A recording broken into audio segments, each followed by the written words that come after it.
You don't want to get mixed up with a guy like me. I'm a loner, Dottie. A rebel.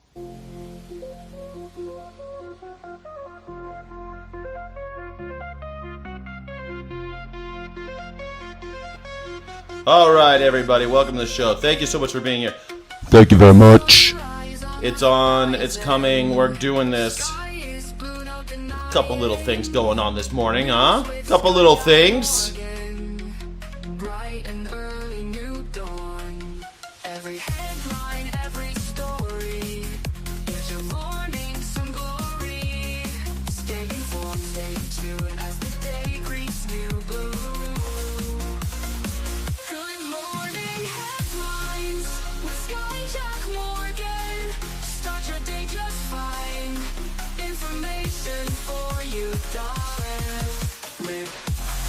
Yes, baby.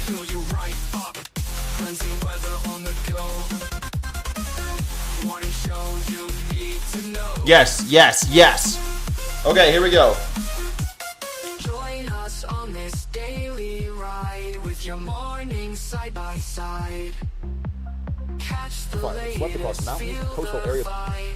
Sky will keep you well supplied. Okay. Good morning headlines. Oh yeah. All right, here we go. Bop, bop, bop, bop. All right, everybody, how you doing? Welcome to the show today. Welcome. It's a beautiful day in the neighborhood. I hope you're having a good one. Hey everybody, welcome to the show. My name is Skyjack Morgan. I'm an independent news and culture commentator, free speech and critical thinking advocate. And if you're a Sky City Rebel, I thank you from the bottom of my heart. Sky City Rebels get extra footage, extra content, extra polls, extra love in the chat, extra streams. Please become a Sky City Rebel. Thank you. Can you give us some membership here in the VIP? Can you give us some memberships here in the VIP? Heck yeah, I can. I can do that. Yeah. You want some memberships? Is that what you want? You want some memberships? Yeah, I guess it's time. What is it? It's August 6th. I can give away 5 memberships. Let's just get that out of the way right now. What do you say? How you feeling about it? You like it? You like that idea? All right. Okay, let's do it. You say you want it? Let's do it. Once you release Epic Fury, then it's for the trouble. Yeah. You got to release that Epic Fury, baby. You got to. Your hair tracks with anarchy. My hair does. I was like, well, you know, I was rushing to get this. I'm trying to get the studio set up. I'm putting up lights. I'm like, I don't know, man. My green screen is still on the floor because I couldn't find the little clips, and now I found the clips, but I couldn't get everything up. I have my mic, but I can't find the boom. It's all, I'm all over the place, baby doll. I'm all over the place. How you doing there, Smoking Blondie? Nice. Welcome to the show. I don't know if you guys heard, but lots is going on today. Yesterday, I went to a bookstore for the Shut Up and Write thing. They have a Shut Up and Write thing. And I didn't meet anybody. I showed up too late because I didn't realize there would be traffic. But hey, I still went, and that's the thing about building community. You got to go and do it on the slow. You gotta go from slow burn. Yeah. Let's see if I can find where I'm at with, so I can give it some free memberships today. Let's see. We'll give it away on the horizontal stream. It sounds like there's a bit of an echo, but hey, I'm sorry about that. Great hair, says Melissa. Thank you so much. I appreciate that. You're amazing. A membership gifting. Here we go. Trump is a traitor and harms kids, says Smoking Blondie. Well, yeah. No kidding. Here's 5 memberships for y'all. Let's see if we can get some members going. Membership, Sky City Rebels. Sky City Rebels get extra content, extra streams, and extra love in the chat. Just Ben received a gift membership. Way to go, Just Ben. Papusa Logrande did. And so did Peaceful Q1Z Information Kiosk and Placa Delos. Hey, Just Ben, you nailed it. Congratulations, you're now a Sky City Rebel. Thank you so much for being here. I think we should do a poll.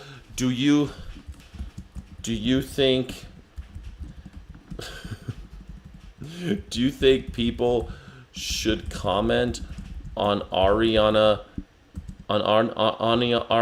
weight. I think it's crazy that this is in the zeitgeist right now. Congratulations, new members. Thank you so much, man. Appreciate you. Leaf Erickson is a member for 10 months. Heck yeah, love you, Leaf. Love you, Leaf. Love you, Leaf. All right. Yeah, I guess my hair is a little out of control, but I've been wearing that big hat when I go out. I went to coffee this morning because I don't have my coffee thing set up. I have all the coffee stuff, but the electricity, man, my electricity is all messed up in this house. I got to get my contractor here. It's a whole thing.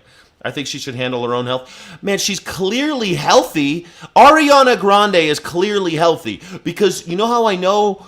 Because she's out there doing shit. She's making movies. She's on a tour right now. She's filming videos. Do you know how grueling all that is? That woman is working. That girl, she works hard for her money. So hard for her money. She's working hard for her money. And people are like, well, I think she's a little slim. Yeah, well, she's slim. She's a skinny lady. What's the problem? I think she's beautiful. I like skinny ladies. I grew up in the, I remember the 90s when all the models were heroin chic. What's the problem here? Why does everyone got to make a goddamn comment? But she's too skinny for me. Who gives a shit? Go find a plump one for you. You like plump ones. That's okay. You can that's what's so beautiful about the human experience. It's vast. It's vast. There's skinny ones, there's plump ones, there's hairy ones, there's bald ones. You don't need to comment on everybody. People are like, oh my god, Tom Selleck's got a hairy chest. It's so gross. Well, then you don't need to go after Tom Selleck. You could go after Timothy Chalamet, a hairless little worm. If you like hairless little worm men, then go after Timothy Chalamet. If you like big, hairy, burly men, then you go after people like Tom Selleck. If you like epic fury, you go after guys like me. That's how you roll. That's all you gotta do, baby doll. You don't have to go and you don't need to judge everybody. What's it all about?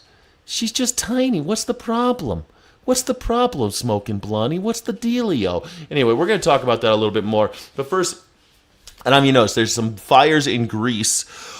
There's fires all over right now. There's fires in the Pacific Northwest. There's fires in the Mediterranean. There's fires everywhere, and not a drop to drink. And I keep on hearing about how all of the animals are being tortured because of it. And it's messed up. It's true. It's truly messed up. But if you are so worried about animals being burned alive, then I'm just gonna say, maybe stop hurting animals, stop enslaving them, stop putting them in cages. Hey, how about that? Across mountains and coastal areas in Greece has left hundreds of animals displaced. You can see a group of horses trying to flee the raging wildfire near Athens. Firefighters today are scrambling to get control of the fire ahead of hotter temperatures and higher winds that are in the forecast.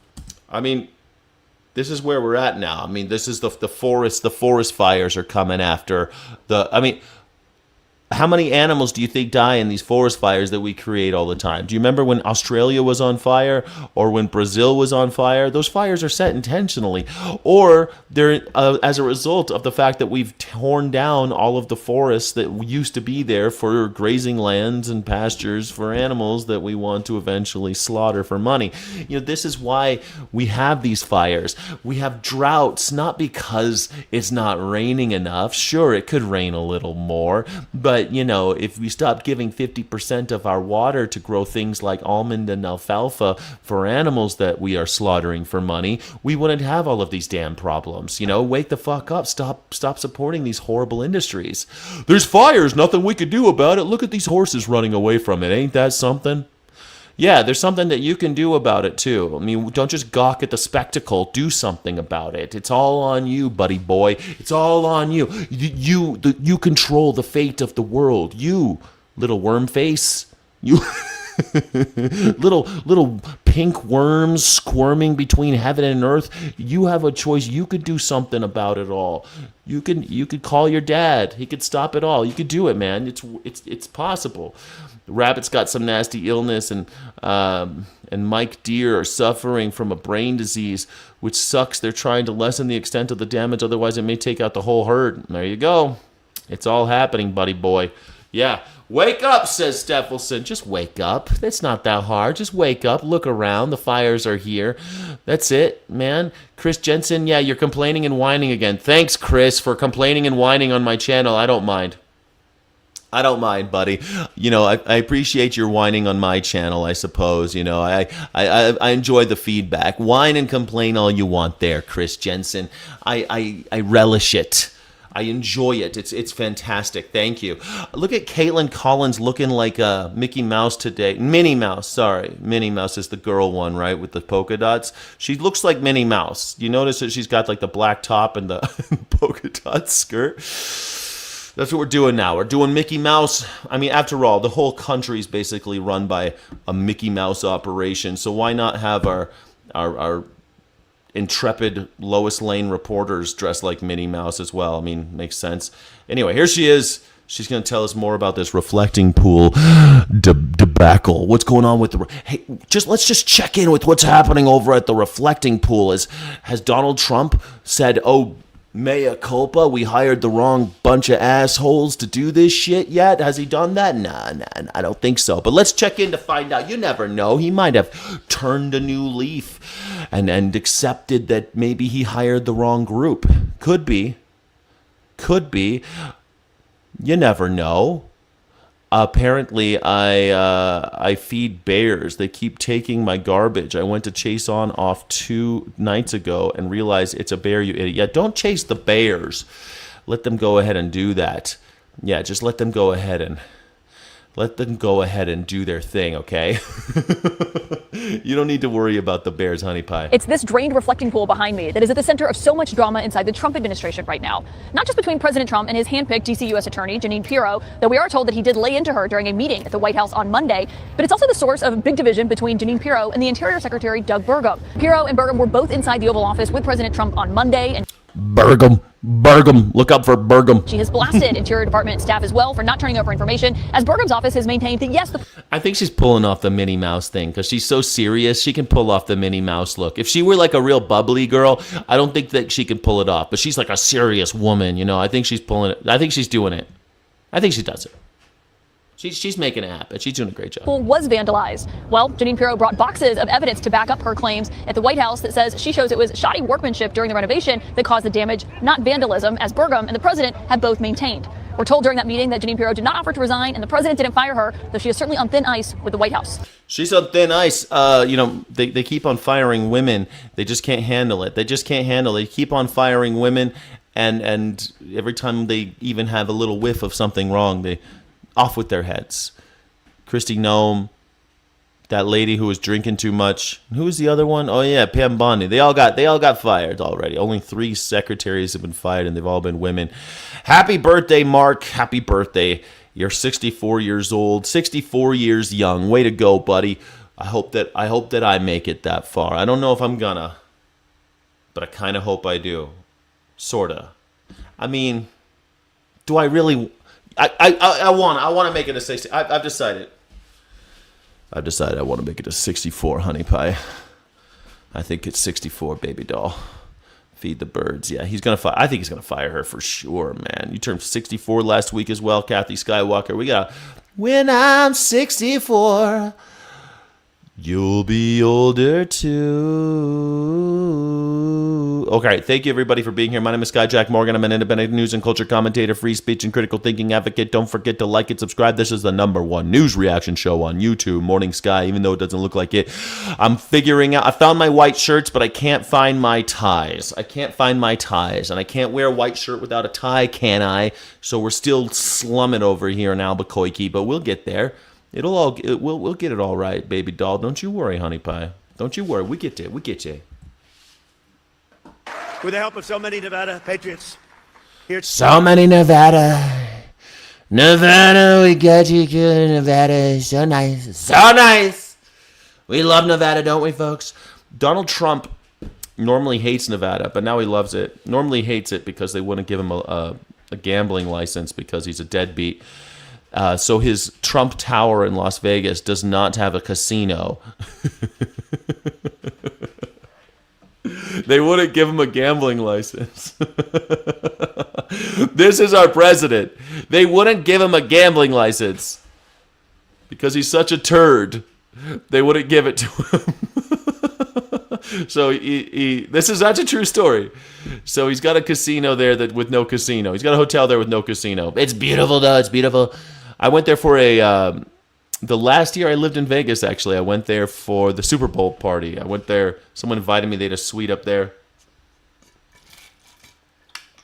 It was fine. If you like that baby boomer look with a lot of marble, a lot of gold, it's fine if you're into baby boomer stuff. Today we have a lot of them. In 2024, we won the state in a landslide. It was a big, beautiful. It was a big, beautiful landslide. Big, beautiful. No tax on tips didn't hurt, did it? Remember I said it? I said, and by the way, I said it and I got it done. You know, a lot of you got it done. He get tax on tip for 2 years. Was it 3 years? I don't know. It sunsets. It's no taxes on tips for 2 years. Way to go, Donnie. Way to go. 2 years you don't get paid your taxes on your tips. I got it done. Can you start with the gas prices? Because that's the thing. You could not tax the tips, but if you're raising everything else, we're still going to be poor, asshole. We're still poor. Even if you don't tax the tips, we're getting taxed 6 ways from Sunday because guess what? You added tariffs to everything, you dumb piece of garbage. You dumb piece of garbage, Donnie. You fucked it all up and no one wants to come to Las Vegas anymore because of you. But hey, we're not taxing on the tip. No tax on your tips. There's nobody here. There's nobody in Vegas. Who gives a shit if there's no tips? There's no tips. Vegas does not have people going there. You understand? You go there, it's a goddamn ghost town these days. The hotels are empty. You've got more domestic tourists, but all those international cats, they're not coming, man. More domestic is fine. That's good, right? Because, people are poor. They can't travel either. So they're going to Vegas to try their luck. But you've also made it legal to gamble in almost every state now with your phone. So Vegas is dying. It used to be you could only go to Vegas to gamble. So you went to Vegas, you spread some money around. If you won, you tipped big. You tipped the bartender while you gambled. You drank. It was good times, man. It was good times. Now the drinks cost money. Nobody's there gambling. I don't know what people go to Vegas for anymore. I guess to check out the Michael Jackson show, the Cirque du Soleil Michael Jackson show. Is that why you're going to Vegas? Why do you go to Vegas now? Not David Copperfield anymore, right? Since that Epstein thing. So why are you going? Because it's cheap now? You can go stay at Circus for $50 a night? Is that why you go? I don't know why. What a lovely toupee. Yeah, indeed. A lovely toupee. This is gorgeous. It's such a beautiful... A big, beautiful toupee. It's big and it's beautiful. It's so nice, yes. Anyway, there's no tips in Vegas, so we don't need no tip. No tax on tips doesn't help. people say they don't get it done. But I remember I said it, then about a month and a half, 2 months later, she came out and she said, that's Kamala, because by this time Biden was gone. He went bye-bye. And dude, why are you talking about the 2024? This piece of shit, you realize there's an election like in 3 months, right? This asshole's still talking about 2024 and 2020. You know, I actually won 2020 and 2024. I really won by a landslide. Sir, it was 1%. That's a landslide. That's A plus, plus, plus, plus, A plus, A plus, plus, plus. Kamala came out. She said, no tax on tips. What does that mean? She didn't know what it meant. And people cast her aside. They didn't believe it. She was a little late. She was a little bit late. But right now, it's one of the best things. I mean, it's one of the greatest things people are making. What the fuck, bro? It's one of the best things. It's one of the greatest things. She was late. She was a little bit late. She was a little late. She was late. And you know what? She didn't know what that meant. No tax on tips. It's very hard to understand. Only I understood what it meant. No tax on tips is a very difficult thing to explain. What? What the fuck is this guy What is Donald Trump talking about? Why can't he shut the hell up about Kamala Harris? She lost, dude. This guy's the sorest loser and the sorest winner. If he loses, he's a little bitch. 2020, we didn't actually lose. We actually won. 2024, yeah, we beat you and you suck. And I'm going to rub your noses in until we all die. I can't wait until this guy dies just so I can stop hearing about random election bullshit. Have you ever, anybody, I know there's some people over 30 in this town, right? There's some people over 30 in the chat. Do you remember when people didn't talk about the past elections constantly for years. It's 2026. This asshole's still talking about 2020. Do you remember when people didn't talk about that shit forever? This guy's in Vegas talking about how he won the 2024 election because of no tax on tips. Meanwhile, the people from Vegas can't afford a pot to piss in because there's no one there because of this asshole's foreign policy. And the fact that gas prices are so high, people from Los Angeles don't want to go. The number one demographic for Las Vegas are people from California, where they're paying between $5 and $6 on gasoline a gallon because of this douchebag. Now they can't, no one wants to go to Vegas right now. Just sit at home and gamble on your phone. Which is another thing his Congress has made easier because Kalshi gives this guy a bunch of money. Kalshi is the online gambling thing with your phone. They were at his birthday party. This guy's killing Vegas. He hates Vegas. I love Nevada. It's big and beautiful. It's big and beautiful. It's big, it's beautiful. You remember Integrity? Oh, yeah, I remember that, too. Integrity Farms. I remember Integrity Farms. Get a lot of money, no tax on tips, and it's great. And the best thing, and the thing I'm most proud of, because a lot of people would say it's a little bit, tends to be a Democrat state, but not when I'm running, because we had more votes than any candidate in the history of Nevada. Well, not when you're running against a black woman, at least. You know, I mean, you did lose against Hillary, right? I think you lost against Biden, too. I'm not really sure in Nevada, but I don't really think about what happened in 2020 and 2016. I don't really give a shit. I won, and it turns out when you run against a black woman, it's very easy to win in these big old western cities. It's really nice. Lots of history of racism in Nevada. Lots of history of racism. It's really nice to cash in on the old racist stuff. It's really good stuff. Good. Big and beautiful. By far. So every day since, I've been fighting for the people of Nevada like no president has ever fought before, the people of our country. When we took office, we inherited a total catastrophe. Biden and the radical left, Democrats. I call them Democrats because their policies are so dumb. You exchange the E with a U, and nobody knows that dumb doesn't have a B. Oh my God, this guy. Democrats, that's fine. Ha ha ha. Republicans, I'd rather be with the dummies than the Republicans. You change the E to an A, and it's the Republicans. It's the Republicans. Everybody knows they're rapists. Everybody knows lots of rapists with the Republican Party. You change the M and the A, the G and the A with an N and an A and a Z in the I, and you've got the Nazi Party. It's a great time, good time. Beautiful, beautiful Nazi Party. It's so good. Gambling used to be the hardest vice to indulge. You had to travel. You had to ask around, find some action. Now it's in your pocket. It's inescapable. 100%. You used to have to find a bookie. You used to have to gamble with your friends in the office and shit. It's horrible, man. Now gambling is outpacing. I saw the statistic yesterday. Gambling is making more money than video games, movies, museums, all forms of entertainment combined. All of the entertainment combined, gambling is making more money. Cool, right? That's what we wanted. And people are so desperate in this country and so broke that they're like, fuck it, I'll gamble, shit.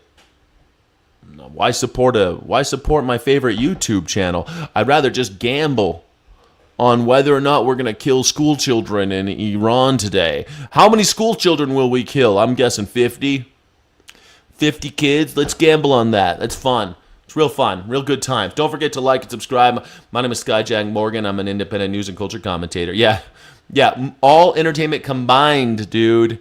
Gambling is making more money now because of the phone. Because you can gamble everywhere. MGM, my alma mater, Kalshi, Poly Market. These gambling sites are killing us, man. Especially young people. Young people ain't got shit, man.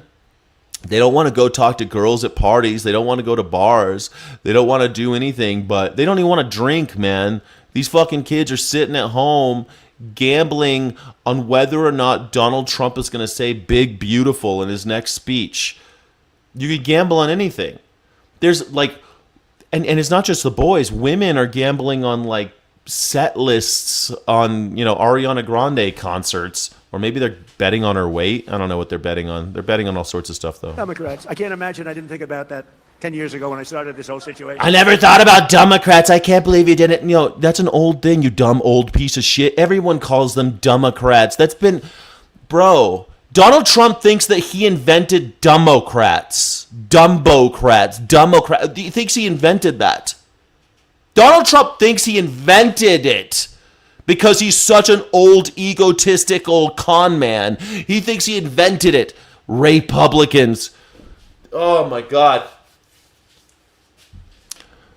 I invented the word retard. It was such a nice word. It was right there. It was right there. I just invented it. And then I started calling people I don't like gay. And that was the first time anybody's ever done it. It's the first time. First time anybody did that. Nobody ever thought about calling people gay retards except for me. Because Donald Trump is the smartest and wittiest man. Everybody says so. Everybody says that. Big, strong man, tears in their eyes. They say the same thing every time. Nobody was saying this before you, Donnie. Nobody was ever saying this before you. But the Democrats created the worst inflation in 48 years. They had the worst inflation. I inherited those high prices, just so you understand. I inherited them.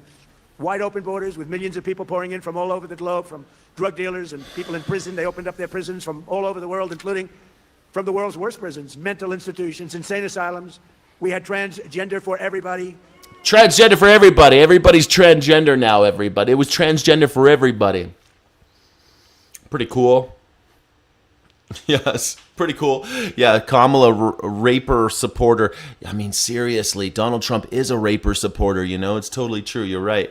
It really is disgusting how these magger chomos will just defend child. Oh, my God, child violation. I mean, it's nasty business. It's nasty business, dude. It's gross stuff, the chomocracy. We had men playing in women's sports. How's that one? How's that one? Men were playing in women's sports. Men. Have you ever played a sport, Donnie? Do you think Donald's ever, thrown the football around? You think Donald Trump cares about sports? Because he says shit like, it was a beautiful tackle. It was a big, beautiful tackle. And then they said it was unnecessary roughness and it was so beautiful. It was a beautiful tackle. Beautiful. This guy doesn't care. Do you think this guy knows about the infield fly rule? You think this guy knows? This guy's never had a driver's license. Think Donald Trump knows anything about sports? No, for sure not. The trans, everybody got trans, everybody. I was starting to transition because of Biden. I started transitioning because Biden, and then I forgot, and I started growing tits, and then this is why I've got all these big tits. That's why they call me waffle taco tits. They call me waffle taco tits because Biden. I was transitioning under the Democrats. The Democrats. Donald Trump, he's proof that Biden was forcing people for trans for everybody. He's halfway through. That's Donald Trump. He's halfway through. That's why he was blowing Bubba. He was halfway trans. He was transitioning because of Biden forcing him to. That's why Donald Trump has done so many boner bumps, bro. This is why he likes gay sex. This is why he likes YMCA, the song, so much, because he was transitioning. Trans for everybody. Donald Trump, he's admitted that he has almost gone through the whole transition. That's why he's got the floppy tits. That's why he's into the YMCA song. That's why he loves the boner bumps. Man. It's why he and Jesse Waters love each other so much. That's why he and Lindsey Graham were always buddy and sleeping in the same rooms and shit. What the hell? You're the president. You don't need to sleep in the same room with anybody. Why are you sleeping in the same room as Lindsey Graham, homie? What's going on with you, Donnie? I was transitioning. It was trans for everybody. It was trans for everybody, and I couldn't do sports, so I had to do the boner bumps. We had a big win on that, as you know, in the Supreme Court. The only sport this guy knows is golf. It's the only one he knows about. Make himself like women and men's sports and men and women's sports. I can't do it. I can't The world do was it. laughing at us, but they're not laughing anymore. They're not laughing anymore. They don't laugh. They don't laugh anymore. We had a president that nobody respected. Nobody thought anything about him. Everybody took advantage of him. Everybody took advantage of him. It was sad, actually, including his own family took advantage of him. But Americans. Does this guy's literally in Las Vegas just bitching about Joe Biden and Kamala Harris. This is what this guy does. He's just a professional whiner and complainer. He's worse than a YouTuber. He's worse than a fucking podcaster. All he does is get up on TV, get up in front of large groups and bitch about Biden and trans people. This guy's worse than your fucking uncle at Thanksgiving. He's worse than that. Then the Biden, I inherited big prices. I know. I inherited that. Yeah, for sure. Yeah, they haven't gone up at all under me. No, they haven't. Tariffs have actually brought them down. Like I say, gas prices are actually down, not up. Trust me. Don't believe your own eyes. Believe me, your favorite politician. Respected again, like we have never been respected before. We've never been respected at this level before. What is a boner bump? Well, a boner bump is what Donald Trump does off of the erections of young men. You see, you take a little cocaine and you put it on the tip of a penis, and then you get the bump. That's called a boner bump. Donald Trump is famous for doing them in Studio 54 in the 80s and 90s. That was his whole thing, baby. He was really into it. Partying with Roy Cohn, partying with all the gay guys at Studio 54.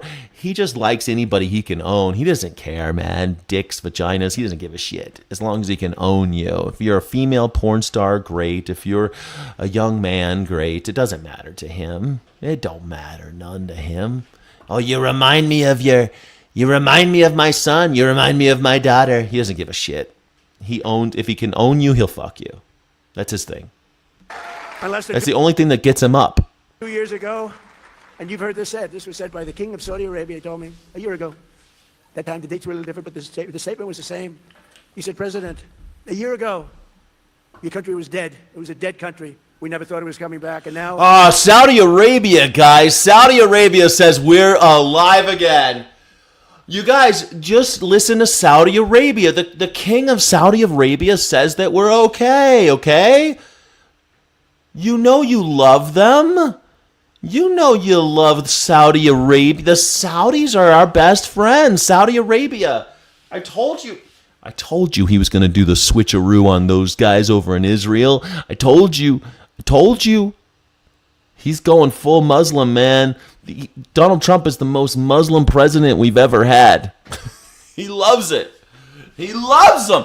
Oh, man, the Saudi Arabians, they think we're great again. We're back, baby. We're back. Donald Trump, we're back. You have the hottest country anywhere in the world. It's true. You're the hottest country. And when Saudi Arabia is saying that we have the hottest country, that's hot, because it's hot over there in the Middle East, bro. Those Gulf states, they've turned up the temperature, baby. It's hot. It's hotter than Atlanta over in Saudi Arabia.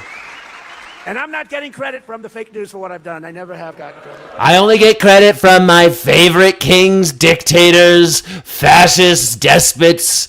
All the bad guys, they love me so much, they love me. Then Xi Jinping, he says, yes, Donald, you're so hot. And I said, I know, it's these tits. Biden made me get the transition, and that's why I got these floppy tits, because trans for everybody. That's why I love it. That's why I dance to the YMCA. Thank you so much. Xi Jinping and Kim Jong-un, they said I got the best tits in the business. They got the best tits in the business. Best. They can't be denied. I got the most beautiful tits in the business. It's hard to be a 10 if you ain't got a rack. It's just a thing. Can't help it. I just can't help it. It's the way it goes. I don't get credit. I don't make the rules. I don't get credit for anything. Everything I do, even prescription drug prices, where they're down 400, 500, 600. Think of it, 600%. Favored nations. We had the highest prices in the world, and now we have the lowest prices. The press won't write about it. They don't give me any credit. But look at the bright side. I'm president, so you gave me credit.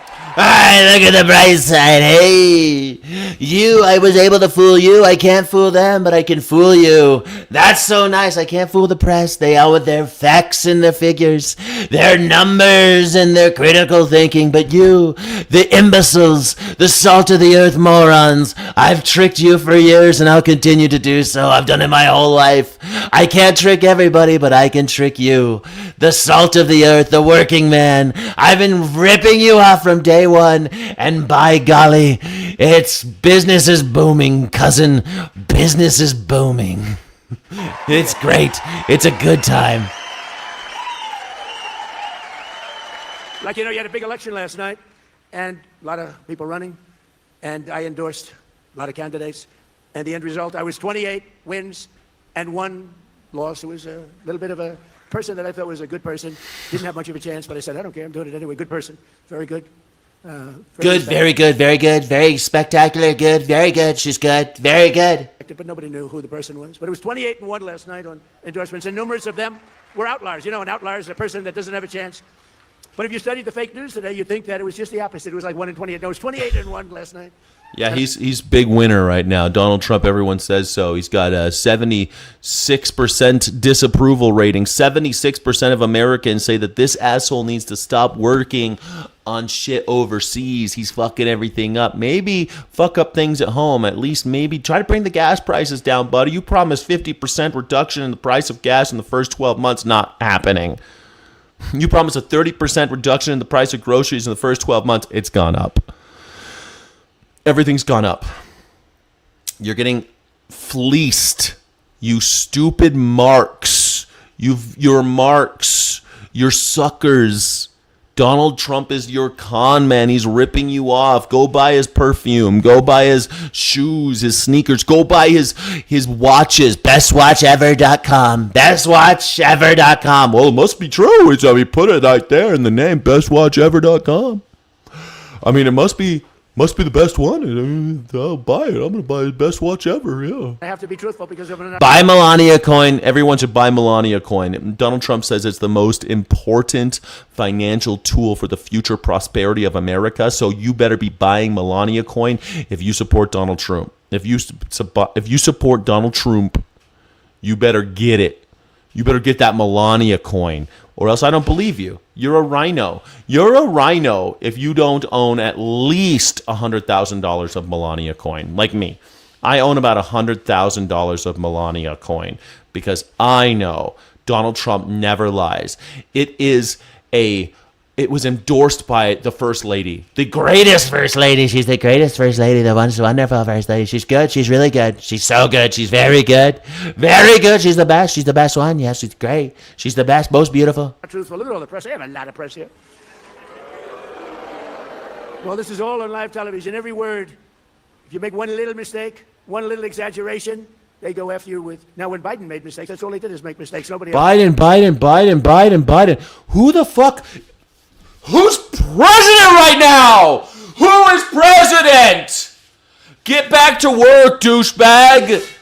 Biden. Can you believe it? Biden was president once. It was a long time ago now. It was almost 3 years ago, and it was... What the fuck, bro? Why is this asshole still talking about this? Why? One after him. But all they talked about was the one. And that's why they call them the fake news. It's just pretty bad. But they really do want to, you take a look at the facts. They don't want to have you see the facts because what we've done is really amazing. We will really put it all together like you've never seen, and that's what we've been doing. We put it together at levels that have never been seen in this country before. Just yesterday it was announced that American exports are totally on fire in a positive way. This is a positive fire, not a negative. Not like all the warehouse fires. It's on fire, but not in a bad way. In a good way, it's on fire. Things are on fire. The Pacific Northwest is on fire. Greece is on fire. A bunch of warehouses are on fire because the workers make so little. They're just lighting their own businesses on fire where they work. Yeah, it's totally. Yeah. Fucking things are banger, man. America. We're on top, baby. Sometimes you say, oh, that's too bad. They'll say, that's too bad. It's on fire. It's on fire in a very positive way. And they've skyrocketed exports to the highest level in American history. Think of that. Exports. What? Think of it. Think of what that means. Exports have gone to the highest level in history. That means Think of it. Let's Google that really fast. Donald Trump said in Las Vegas yesterday that U.S. exports are the highest they've ever been in the history of America. Is that true? President Trump stated in Las Vegas that U.S. exports reached the highest level in American history. This is partially true in terms of overall nominal annual volume from recent record-selling years, but his specific claim lacked immediate context because monthly figures fluctuate recently dipped. Oh, what do you know? Annual records. Total U.S. exports, goods and services combined, reached record heights in recent years, topping at about $2 trillion to $3 trillion. And that's specific metrics tracked by the U.S. Census Bureau and Bureau of Economic Analysis. But monthly data says that they can get up to 314, but they showed that monthly exports fell by 0.9%. They've actually fallen month to month, and they only went down to 314 billion in June, meaning they did not hit an all-time single-month peak the day before his statement, and they have not reached a peak in his presidency.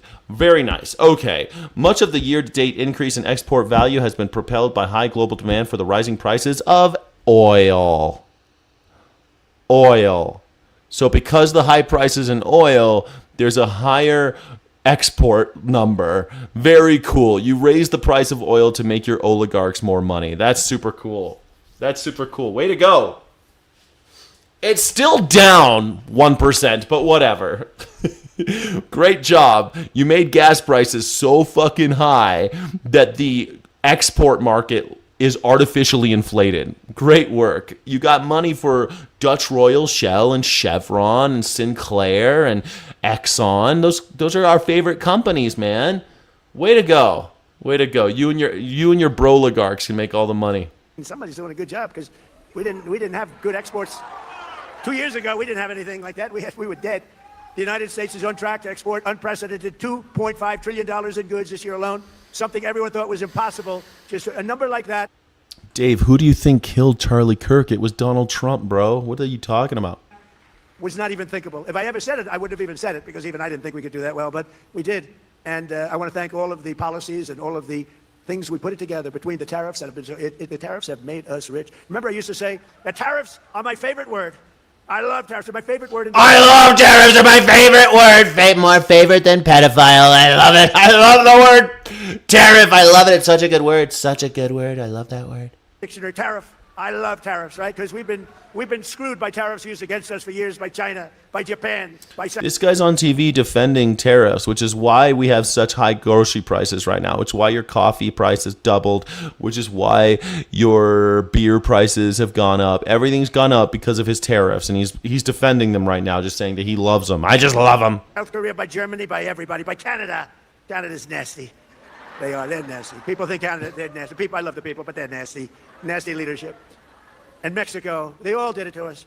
But now that doesn't work anymore because we turned the table on everybody. And that's why you're seeing numbers like you've never seen before. This week, as an example, it was announced that manufacturing is exploding at the fastest pace in many years. Nobody thought this would ever happen again. Do you remember, did you ever hear of a man named Barack Hussein Obama? He said, holy shit, this motherfucker. He's just playing all the hits, huh? Do you remember Biden? Do you remember Barack Hussein Obama? Do you remember Obama? Do you remember that guy? He always liked books. He read. He had the book reading club. Every summer he makes a reading list. I don't know how to read. I don't read books. I only read the speeches of Adolf Hitler. He's my favorite. He's my favorite speechwriter. He's the best speechwriter. I mean, great speeches, beautiful speeches, beautiful. Best speeches ever, Hitler. Hitler had the best speeches. That's why that's the only thing I read. Barack Hussein Obama, he's always fucking reading all the time. Every summer makes a list. He said, we will never be a manufacturing country again. And he meant it. He meant it. It was pathetic what had happened. Our businesses were stolen by foreign countries. They're all coming back. They're coming roaring back. More automobile factories are being built in the United States right now than at any time in the history of our country. Think of that. We didn't have a plant built for years, and now we have. He keeps on saying this shit in the history of our country, in the history of our country. These are all lies. Just basic shitty lies. And he's like, if I say the wrong thing, they're going to tell me I'm a liar. Yeah, because you lie so much, it's exhausting. Like, fact-checking Donald Trump is like a full-time job at this point because the guy just tells so many lies that you have no choice. It's just you have fatigue at some point. Your bullshit meter, it's hard to keep it up. You know, it's kind of like, oh, never mind. More plants are all coming back from Germany, from South Korea, from Japan, from Canada, and from Mexico, from all over. They're coming back because if they don't, they have to pay massive tariffs at the gate. I call them tariffs at the gate. But it is true. I was criticized very badly because I said it was my favorite word. They said, what about God? What about wife, family? What about all of the things that make you... No, he hates all those things. Family, wife, God. You think Donald Trump cares about those words? No, this is so funny. You think he cares about God?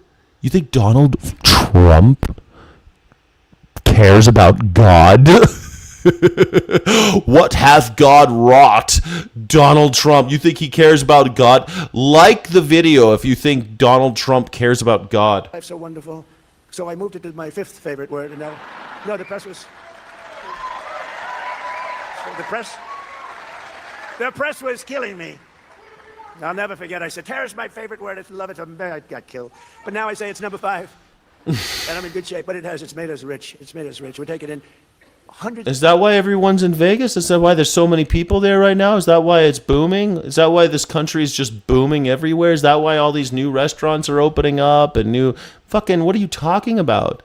We're making everybody rich. Everybody rich. You're making your friends rich. The working man is getting shafted because Donald Trump is ripping off the working class and giving money to the oligarchs and the Trumpstein class, his friends, the people who buy and sell little girls.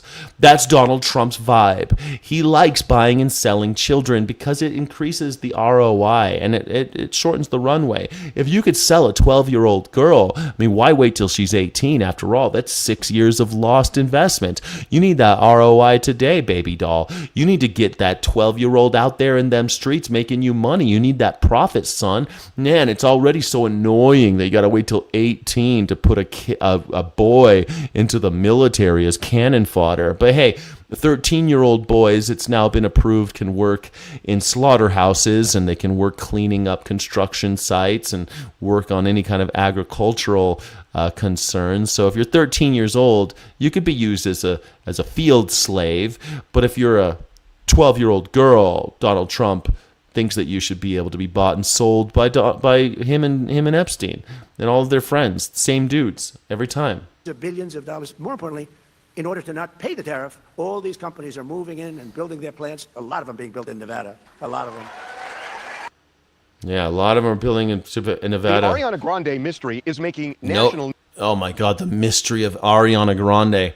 My God, Ariana Grande, this beautiful woman. How dare you? This is how I know America is going up the shit, going on down the shitter, man. You think Ariana Grande is the problem? Look at this beautiful woman. Oh my God, she's too skinny. She's too skinny. Too skinny. She's gorgeous. News. Even in traditional media, this is really interesting. So yesterday we told you that Ariana's rep had said that she was going to step back from the public eye. And the words of the rep were essentially because of public scrutiny surrounding her appearance. Now, that's not code. The appearance, as you're looking at there, is that she looks really thin. She's working her ass off, and you turn up the contrast and everything. I've seen these photos side by side. They take this like soft image of when she's young and she's got baby fat, and then they take the skinny version because she's thin. She's working her ass off. You know what happens when I work my ass off? I get skinnier too. God damn it! When I was working in Las Vegas and I was running around the casinos and I was barely eating and I was just working 12 hours a day, grueling, I was skinny, man. I had to get my suits tailored because they were falling off of me. I look like a tall Timothy Chalamet. I think Timothy Chalamet is probably like 4'5" or something. I'm 6'5", so I was like this tall beanstalk walking around because I was so skinny. That's what happens when you work, America. She looks fantastic. What is the problem? You think she looks great? She looks great. She looks great. What is everybody talking about? She's hot. And she's working, she's doing you know how I know she's fine? You know how I know she's not sick? Because she is everywhere working. She'd be in rehab right now if she was sick. Give me a break. She's a hot commodity. Do you know how much money she brings in for people? There's no way they're going to let Ariana Grande starve herself to And death. a lot of people have commented on that. A lot of people are alarmed. Some people have been really kind of brutal about it. But there are, and this just... It's also weird that everyone thinks that they have the right to be talking to women about like how they look. If you don't like skinny chicks, get yourself a fat one and shut the fuck up. What is it with you guys? I don't like girls with hairy armpits. Cool. Get a girl that shaves her armpits. What the fuck do I care what you like? Go find one that you like. It's so weird. I like my pop stars fat. Well, that's great. There's a Lizzo for you. Go check out Lizzo. She's a fat one. I don't like the skinny Adele. You could watch her old videos, man. I don't know. What is it with people? It's fine. You're gonna be fine. Audrey Hepburn will never be famous. Yeah, exactly. She's too skinny, right? I think she looks like a Latina Audrey Hepburn. I think she looks great. blows my mind to even talk about this. But there are This TMZ guy. I love that TMZ guys are always like, it blows my mind that this is going. Dude, you make a living off of this shit. Anorexia websites and chat rooms where she does not look anorexic. She looks thin and small. She looks very petite. This is not an anorexic. Look at her elbows. Look at her face. She's fine. they put that picture up of her looking very, very thin with the word goals. And that's crazy. That's just crazy, but it's happening. And there are a lot of people. I don't know, man. I mean, people do that. They want to get thin. Everyone wants to lose about 15 pounds. What's the problem? You look at people like, I don't know. I've known people, men and women, that hang up a picture of somebody that they think is like very handsome or beautiful, and they hang it up on their fucking on their refrigerator because it'll encourage them to eat more healthy. That's fine. I don't care. I think it's a little weird, but do it, man. Whatever gets you eating healthy, go for it. What's the problem? My sister won't stop talking Ozempic. It's my experience. It's turning into a problem. I don't know, man. I didn't know. Ozempic, I mean, it is a little bit weird that you could do Ozempic now, right? And now you could take drugs to look like Ariana Grande. I guess that's maybe an issue, but wasn't that always going to happen? I mean, when I was a kid, Fen-Phen, people were killing themselves on Fen-Phen. Do you remember that? You could take Fen-Phen and it like messed up your aorta or something. I forget what it did. It like clogged your aorta and people were dropping over dead. Man. And people were killing themselves too. It was all bad news. These diet drugs. If you want to tell me diet drugs are bad, that's fine. But if you don't like the way Ariana Grande looks, then there's plenty of other pop stars for you. Go watch Beyonce. She's still bodacious and big. Who are reacting to it, who are recoiling from the pictures. And the rep came out and said she wants no part of this. As soon as the tour is over, she's going to step back. She's going to cancel some of the things she was going to do. Well, Ariana performed last night. And try and make sense of this, but she is saying something. Try and make sense of this. She's going to say something. Let's see what she says. It's going to be mind-blowing, I'm sure. Totally the opposite of what her rep said. The announcement that was made yesterday was not a reactive or impulsive thing. It is something that I had decided. It's a plan that I had quietly made a long time ago. And it's a decision that was made from a thoughtful and empowered place. And I want you to know that many things can be true at the same time. I mean, she's been saying that she's going to take a break after the tour for a long time. Even I know that. I don't even follow this lady. I remember someone was saying that because of her movies and her career and all this stuff, she's going to take a break for a while after this next tour. And now they're like, she's going to take a tour. I think they canceled some production thing because she doesn't want to have the scrutiny or whatever. That's fine. Fuck it. People don't deserve to have you out there all the time, Ariana. You're too good for everybody.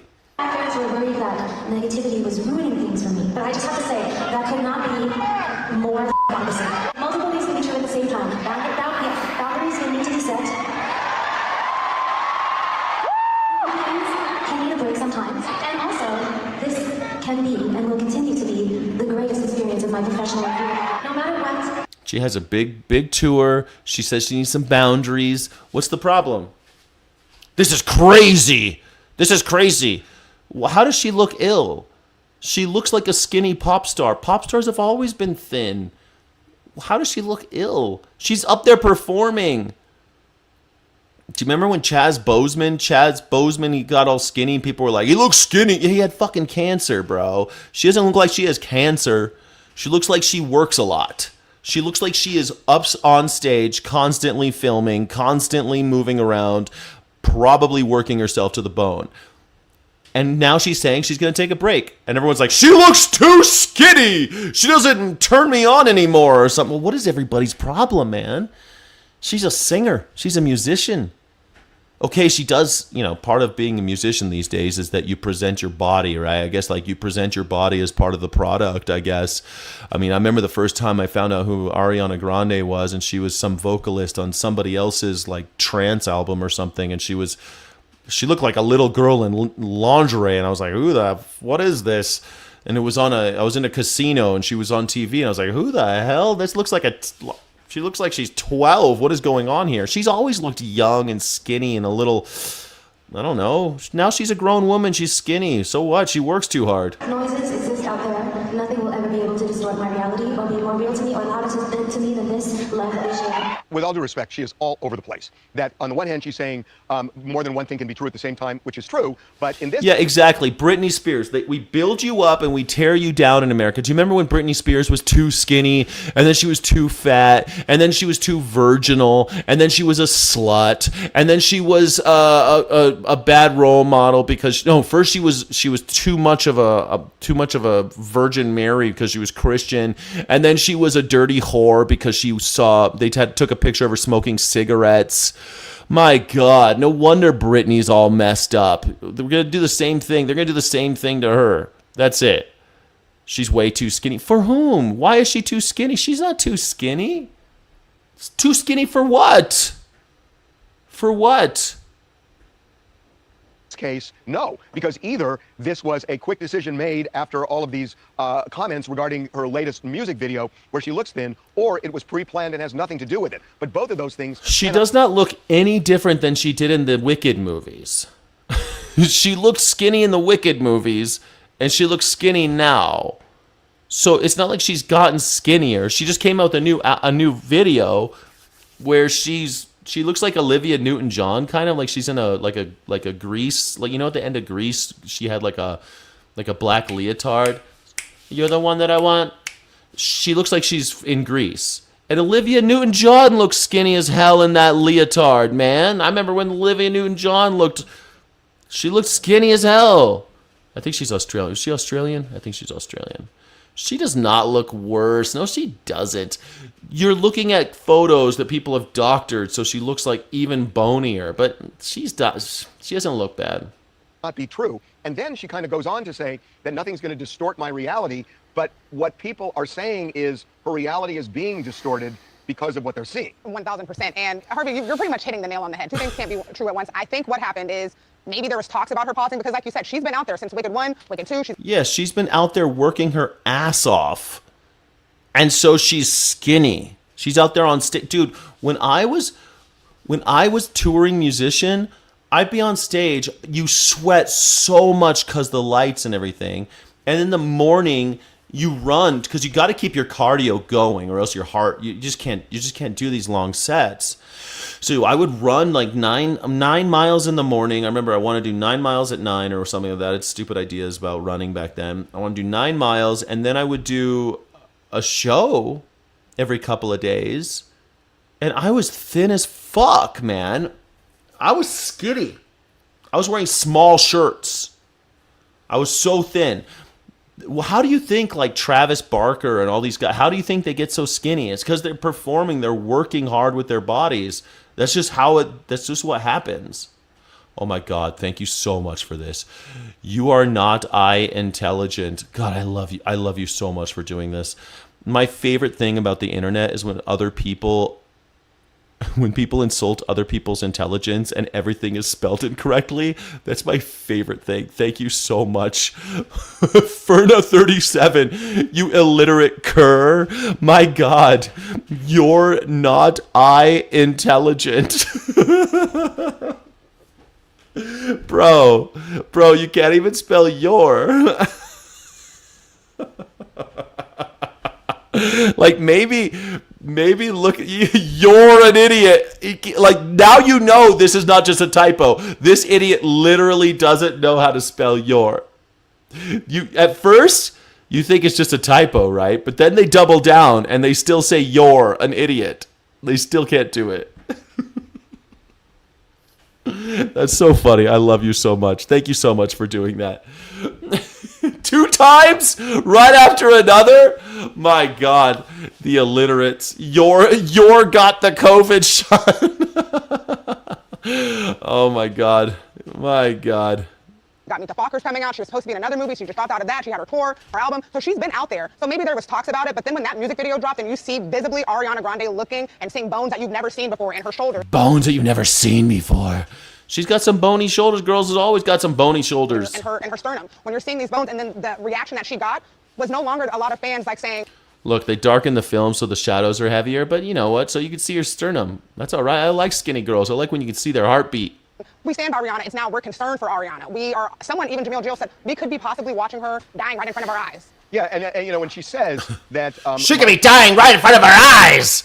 Let's not get a little carried away here, shall we? I mean, Jesus, I can't believe this is happening. Reality is not distorted. That's the dividing line. Is it or is it not? And, I mean, look, the fact that people are commenting generally doesn't mean that they're going after her. No. They're concerned about her. Most of our chat is saying that this was kind of a silly decision by her and her team to announce this big break anyways, and that she should have just gone and taken a break and not said anything and gotten healthy, then came back. Because now it's but you're saying gotten healthy. The issue is, does she consider herself to be healthy right now? And when you listen to that... She doesn't. And then what makes it even worse, too, when you see her mother coming out and commenting on the music video where everyone's saying she looks drastically sick, and her mom says, I love the music video. She does not look... I watched this music video. She does not look sick. You notice how they keep on showing this one clip? They don't show any of the other parts. Love you, you're magnificent. Basically, she looks like Olivia Newton-John. Know what's going on behind the scenes. But to say that publicly, you shouldn't even be. If she's sick and she needs help, don't make it seem like it's okay publicly to the other fans and all these other people. Oh my God! And she's also smoking. Oh no! She's gonna be a cigarette influencer now. Oh no, Ariana! No, please don't. Please don't. Ariana, please don't smoke cigarettes. They're horrible. Remember what happened when Britney smoked a cigarette? Oh, no. And, you know, this is like one of the areas where, you know, we're not doctors. Right, for sure. And this is the one exception where you don't necessarily have to be a doctor to look at something that's visible. And see. And you know, it's one thing to lose weight. It's another thing where you see bones. Bones, yeah. And look at how beautiful this woman is. She's gorgeous. And they're like, ugly, skinny bitch, I hate her. You got bones. I'm not a doctor, but I don't need to be a doctor to make a prognosis here. She's gonna die. The prognosis is death, sir. I'm not a doctor, but I've decided she will die. A horrible death. A death of 1,000 paper cuts. You know, I think there's a lot of concern, and I do keep going back in my youth thinking about Karen Carpenter, where a lot of people looking back said, why didn't somebody say... Karen Carpenter definitely looks more anorexic, okay? But whatever. Karen Carpenter. People have been putting side by side. I think that's Joan. Who's this? I think that's Joan Baez right here. That's Karen Carpenter. She's the skinnier one. I've Sabrina, Karen Carpenter, like the week before she passed away, and side by side of Ariana Grande of a still from that music video. And Harvey, in all honesty, Ariana looked a little bit worse. Yeah. Well, Karen Carpenter was actually turning the corner and had tried to gain weight. Her heart just gave out. But a lot of people look back on that and said, why didn't we say something earlier? Why didn't we abuse this woman earlier? Why didn't we make it even worse on her? Why didn't we say something? Don't worry. People have been talking about Ariana Grande's body since she was like 11. People have been talking about Ariana Grande's body. I'm sure she's heard everything. You're too skinny. You're too fat. You smoke cigarettes. You're the devil. You should be more Christian. Oh, don't talk about veganism because people will hate you. Don't talk about how much you love your dogs because cat people will hate you. Everything this woman does is scrutinized. And of course she's saying, I don't want the scrutiny anymore. I'm going to take a break. She's been saying that for a long time. Yeah, Karen Carpenter about what it's like and dying at such a young age. Ariana is getting close to absolute malnutrition. Bones should not be sticking out like that. This is a red flag. Lots of young women are skinny like that. Some people are, why are you skinny, shaming? How come it's okay to skinny shame, but you see someone like Lizzo, who's far more likely to die of a heart attack, by the way, you're like, nope, that's body shaming. This is body shaming. Because she's thin, it's okay to body shame her? The only person who should be body shamed is Donald Trump, because he was halfway through the transition, like he said. It was trans for everybody under Biden, and that's why I got my floppy tits. I got floppy tits. That's why I never run. I never run because my floppy tits, they flap around. They're flappity. And I started listening to YMCA because of the hormone treatment when it was trans for everybody. Trans. Biden made me trans. Made me love YMCA and flappy tits. Botched surgery. That's the only person we should be body shaming is the president of the United States, the octogenarian who thinks that he's, I don't know, John Wayne or something. Oh, by the way, John Wayne died pretty young. What'd he die of? Fucking cigarettes. Like, it's so funny. If someone's thin because they're working their ass off on stage every day and they're shooting films and doing music videos and all this stuff, and you're like, she's unhealthy. But all these fat fucks I see washing down the road, man, every time I go anywhere, I see fat fucks like floating down, moving in slow motion like bloated corpses floating down the river. Every time I see, I mean, look, I don't say anything. I'm not like, look at these fat fucks. I'm just like, hey, that's them, man. They want to be fat. That's their thing, man. Be fat. I'll go for it. Sometimes I feel a little fat. Sometimes I feel like I gotta lose a little bit. You know, everyone's like in that 15. Everyone wants to lose 15 extra pounds, don't you? But man, nobody's allowed to talk about the fat dude, Mr. Floppy Tits, Mr. Taco Tits. It's me. I'm a fat fuck. I don't care if you're a fat fuck. I still think you deserve love. And you know, if Ariana Grande's skinny, what's all this bullshit? She's too skinny. She's too skinny. That is unhealthy. Maybe we should all like share our weights all the time. I mean, I'm 6'5". I weigh 240 pounds. My favorite weight is when I'm at like 200. And you know what? Nobody could even tell. Nobody can even, I lose 40 pounds and no one can even tell. But when you're like 5'1", like Ariana Grande, you could tell when she loses. How tall is she? How tall is Ariana Grande? No, not fucking stupid Google. What the hell is wrong with you? Let's try this again. How tall is Ariana Grande? She's 5'0". This girl's 5 feet tall. She's 5 feet tall. You are perfect. You are beautiful in every single way. There are so many huge people, like double or more their ideal weight. It's crazy. Yeah, 6'3", 200. Yes, 279, baby. 279's a big boy. That's a big boy, Andrew. Big boy. I like 190. I feel my healthiest when I'm at like 200. But like I've been losing. I haven't weighed myself actually in a while. But last time I weighed myself, I was at 240. And I was like, that's a little much. It's a little much. But I've been walking a lot since I moved to Albuquerque. I can feel myself slimming down a little bit just because I'm moving around more, you know. I'm working a lot. I'm kind of like just working more. That's what happens. You work a lot, you lose weight. That's it. Yeah. That's it. Obamas are on the Epstein list. Okay, put them all on trial. Donald Trump is on the Epstein list a million times. I don't know why people think I give a fuck that Obama's on the Epstein list. Is Barack Obama president? Is Barack Obama president right now? I don't think so. Yeah, I'm obese. Yeah. Yes. Mr. Obese over here. Yes, I'm very obese. I'm obese. At least you learned how to spell your in the last 15 minutes, Ferno. Good job. Good job. You're learning, buddy. I appreciate that. Is it really gonna Is it really going to matter if some stupid celebrity croaks from starving yourself? No, it's not. Will it matter? It'll matter to a lot of people. It will matter to them. Yeah, of course it will. I've never been a healthy weight. Arthritis, don't care. Yeah, I mean, healthy weight. Then why are we all bitching about Ariana Grande? Most Americans are not at the ideal weight. And usually it's on the other side. So if she's a little light right now because she's working her ass off, when she takes a break and is sitting on her ass eating bonbons and like vegan crackers all day, I guarantee you she'll get fat again. And everyone will be like, look at this fat whore. Watch. I guarantee you when she takes her break and she sits on her ass, first they'll say she's healthier now because she's fatter. And then she'll get fatter because she's sitting on her ass more. And people will be like, she's got her Latina curves back. And then she'll sit on her ass a little bit more, and then she'll be on the red carpet, and people will say she's a fat bitch, just like they did to Selena Gomez. When Selena Gomez was in her bikini shots, people said she's too skinny. And then she started taking more time off, and she got a little curvier, and people like, oh, Latina curves.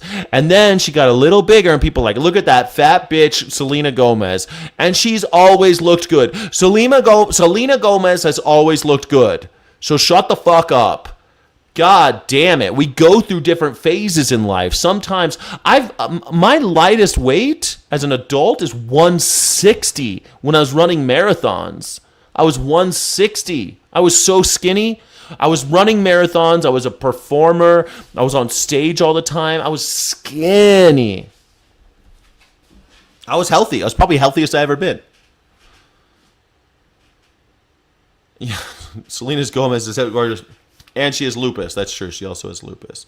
She's fine. Skinny only ever got me underserved at restaurants and hospitals. Yeah, well, there you go. My sister is skinny and sick. Well, I'm sorry that your sister is skinny and sick. But is she sick because she's skinny, or is she skinny because she's sick? That's the difference. From Melbourne, Australia. I think it's, it can't have been a planned break because she had been planned in this show in West End Sunday. So, like you said, two things can't be true. You can't have had a planned break if you were planning on being in this show. But she does look really unwell, and it's interesting that you mentioned Karen Carpenter because I was going to say that she looks more unwell than Karen Carpenter did at her worst stage. And so I think that it's really good that she is taking a break, and I hope that she gets the help that she needs. But it seems, from what she said on stage, that she is not only not acknowledging it, she doesn't see it. She just doesn't see it. Kennedy, great state of Louisiana. Senator Kennedy, thank you. My question to you is... All right, it's my favorite senator. Here we go. I'm a little overheated, but I got it. Listen, so will Republicans figure out how to beat these crazy socialists? Well, you gotta have Class G stupid if you want to get up in the morning and put your ding-dong in my mouth. If you want to put your ding-dong in my mouth in the morning, you better wash it in the hogwash. Government socialist, Newt Gingrich calls them, with terrible values. But, sir, the polls are showing the public is not behind the GOP on a... Do I think she's a good role model for young women? Sure. Yeah, I mean, what do you mean role model? Like, do I think people should want to go look like her? Probably not. Like, I don't know, maybe. I guess, like, if yeah, sure. Like, if you want to drop a few pounds and you want to look like Ariana Grande, that's great. Most people don't have the willpower to look like Ariana Grande. They don't have the work ethic to look like Ariana Grande. But, hell, sure. I mean, she works hard. She's very talented. And I think she's beautiful. I don't know. Yeah, sure. Great role model. I don't know. I don't really think about pop stars as role models. I don't think I ever had a pop star. Like, when I liked... I don't know. Who was my big when I was a kid? Like Axl Rose. I thought Axl Rose and Slash. I thought those guys were pretty cool. I thought Ice Cube was pretty cool. I thought Bon Jovi was cool. And I thought, Dr. Dre and Snoop Dogg were cool. And you know what? I didn't look at them as role models. I'm sure my parents were probably a little worried that I liked all these musical acts, but I don't know. I just thought they were cool. I don't know. I'm crazy? Why am I crazy? No one's gonna look like Ariana. No one's gonna watch Ariana Grande and try to look like her. And if they do, they're not gonna do it. She's 5 foot tall. She probably weighs 90 pounds. How much do you think she weighs? How much do you think she's supposed to weigh? I thought I was Britney Spears. My family made so much fun of me. Did you look like her? I don't know. I don't think so. You probably didn't. Virtual reality, when you lose a debate, start mocking the person. Yes, just mock Donald Trump. Affordability and the economy, which is so important. So help me out, Senator. Well, I have listened carefully. Well, I've listened carefully, and I think that if you want to put your penis in my butt, you better lube it up with some good old-fashioned milk udder cream. To the members of the Graham Plattner wing of the Democratic Party, like Dr. El Sayed and others. Graham Plattner, he's out, bro. Have you heard? Can we talk about Florence Pugh? My God, what a woman. Florence Pugh, wasn't she in the last Spider-Man movie? Wasn't that Florence Pugh? Isn't she the Black Widow now? She was great. She's great. What about Mia Goth? I'm a redhead, 5'2", green-eyed beast from Pennsylvania. Frankie Berry. That sounds like one hot ticket. Sounds like one hot ticket, Frankie Berry. And the only possible explanation is just real strong drugs. In some really blue areas of the country, what they're selling may sell.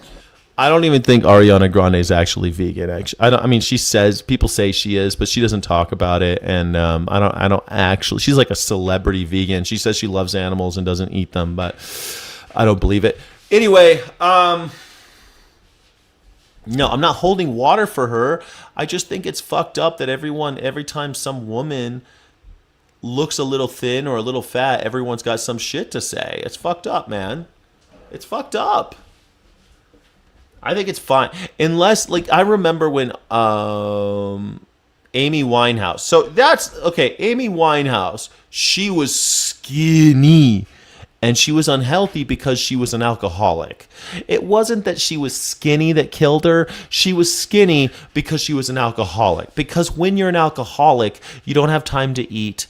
You don't have time to do anything else. You just have time to drink and get on stage and they pump you full of drugs and you keep going because you're fucked up on alcohol, and that's what killed her.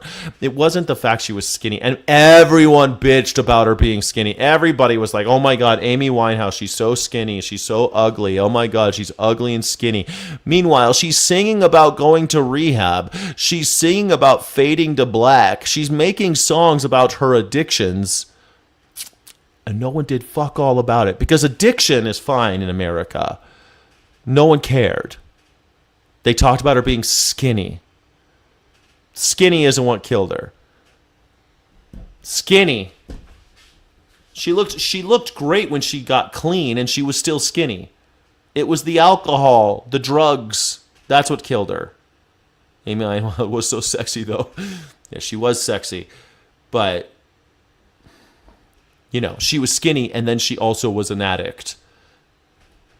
Do you think Ariana Grande is an addict? If that's the case, no one's saying that she is. How come no one's saying that she's a drug addict? If people think that she's unhealthy, what do you think's causing her unhealthy? She's just not eating. Bullshit.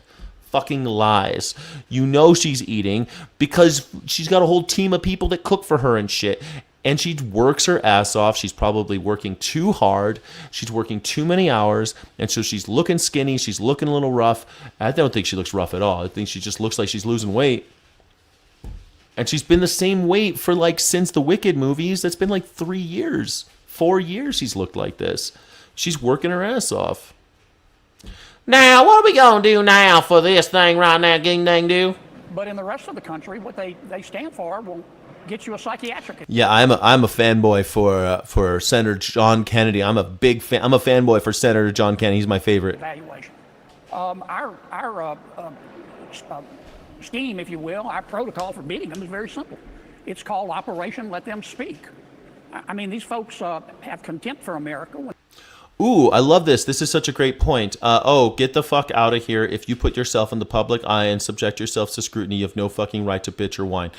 You always have a right to bitch or whine, which is evidenced by your presence, because all you ever do is bitch and whine. So you have the right to bitch and whine all you want, no matter what. But this idea that if you put yourself out there and present your body as a product, then you have to understand that people will scrutinize you, make fun of you, say mean things. Of course, I put myself out there all the time. I put my intellect out there. I put my intellectual work, my labor out there. I put my writing out there, and some people like it and some people call it horrible. And when I make my music, it's the same thing. When you make music, people say it's horrible. People say it's good. And I get a lot of people saying that I'm ugly or that someone called me obese today. People always they say things about your appearance. Now, the question is not whether or not the question is not whether I expect that. Of course I do. Of course I do. The question is what kind of person you want to be, Daniel Price, because you get to be whatever kind of person you want to be. And you are the type of person I've noticed who says that people deserve to die and that no one cares if somebody dies. That's the type of person you are, because I see you in the chat. You say really horrible things about people. It's not about whether or not they expect people like you to exist. It's about what kind of person you want to be. And you want to be a piece of shit. You're a piece of shit, not them. They're just creating. They're making stuff. They're doing what they like to do. They're sharing themselves. And you are the worst type of person on planet Earth. You're the type of person that no one would, you just wash right out. You wouldn't even stain. You're just so forgettable because all you do is hate and talk shit and say mean things about people. Ariana Grande knows that people are going to talk shit because, like, again, she's been through this since she was like 11 or something. She was a child actor. She's been hit on since she was 10. She knows that people like you exist. But the question is what kind of person you want to be. That's all. It ain't that hard. What kind of person do you want to be in life? That's it. Be the type of person you want. And they should have gratitude. They want to open the prisons and open the border and defund the police and defund ICE and abolish Thanksgiving, and they want a government-run economy. And American people aren't going to, they're not going to support that kind of nonsense there. You're right. You're 100% right. I agree with you. Look, I almost always agree with you. But here's the thing that troubles me, Senator Kennedy. I'm looking at good polls, sir. I don't know if John McLaughlin polled in your races down in Louisiana, but he's a good pollster. And he uses likely voters. And we're in an economic boom. The one big beautiful bill of a year ago has helped engender a tremendous economic boom. Why are MAGA some of the stupidest people on planet Earth? It's not that MAGA are stupid. It's just that MAGA attracts stupid people, right? People were stupid before MAGA. It's not like MAGA made them stupid. It's that MAGA is a con game on the dumbest people. And so the fact that, like, you know, after all, when they lined up all the Nazis and put them on trial, they found that some were like really into it, right? Some people just really hated the Jews, or some people just really loved Adolf Hitler. Some people just really were upset about the way World War I ended. And some of them were just stupid. Some of them were scared, but most of them were just stupid. When they line up the Nazis and they put them on trial, they find that many of them are below average intelligence. And even the other Nazis, the guys that were up the high up, they didn't want to hang out with Eichmann and them. They avoided them in the prison and during the Nuremberg trials. There were some judges who were smart and they did it because they were afraid. And they were just Nazis because they were scared of the repercussions of not being a Nazi because it was against the law to be any other party. There were some bureaucrats that did it just because they were afraid that they didn't want to be out of a job. There were some people that were just really into the power play. They loved being powerful. They loved the way it made them feel. But most of the Nazis were just dumbasses that fell for a little man who looked kind of funny, who talked big game, talked about himself like he was the best guy ever, talked about everybody else like they were the worst, talked about everybody that came before being horrible and stupid, being the worst. Obama, Biden. It's always the same game. This is the same thing the Nazis did. It attracts a lot of stupid people. That's it. Including manufacturing. We got numbers out yesterday and today on the ISM. But, sir, the public doesn't know it. The public is saying the economy is getting worse. 56% are saying the economy is getting worse. Only 37% say it's getting better. And I referenced this with Senator Tuberville, our friend, who was a great man, by the way. But I'm just saying, people pay more in taxes, and these are facts, than they do in food, clothing, and shelter. The tax burden is very high. And when we look at the polls, this poll, the McLaughlin poll, again, he's a Republican pollster, likely voters, they're saying that the Trump tax cuts of last year were not enough. And I'm saying to you, you've heard me say this before, you came on a few weeks back. I love Larry Kudlow always says this stupid shit about like, oh, people are paying a lot of taxes. The people are? No, you're afraid of rich people paying too much in taxes? Taxes, they're paying more than they are in groceries. Yeah. Everyone knows this not to be true. We look at our paychecks. We know that we're spending more on groceries. Appreciate it, as always, but the fact is, the reconciliation... We know that you're spending billions of dollars bombing children in Iran. We already know this. We know you're spending billions of dollars to pay for health care in Israel while none of us have health care. Bill's not getting done on the right issues. On the right issues. The public doesn't care about filibusters. I mean, I think everybody wants voter ID. I get that. But there's no affordability. There's no tax cuts. There's no spending cuts. J.D. Vance talking today about whatever, $56 billion in corrupt spending. Fine. Why isn't that in the reconciliation bill? Over 10 years, that would be $560 billion plus the interest saved. You see what I'm saying? It's like y'all are not directing the policies to what the people are worried about. Well, I agree with you, Larry. I've been saying that for a while. I mean, you win elections by talking about the... Democrats dropped 2 nukes? That's funny. It's the first time I've heard someone say the Democrats did it. Yeah, I mean, I guess Truman was technically a Democrat, I guess, right? Yeah. Harry Truman was a Democrat who dropped the nuclear weapons, right? Yeah. He was definitely a Democrat in 1945. You know, they say that the Democrats, they changed about the time when JFK got elected, and then LBJ signed the Civil Rights Act. But sure, 1945, Democrats. Blame the Democrats for the nukes. Fucking weird. I've never heard that before. Again, parties have changed, names change, policies change. The policies of Truman were very different from the policies of the Social Democrat, only three-termer FDR, Franklin Delano Roosevelt.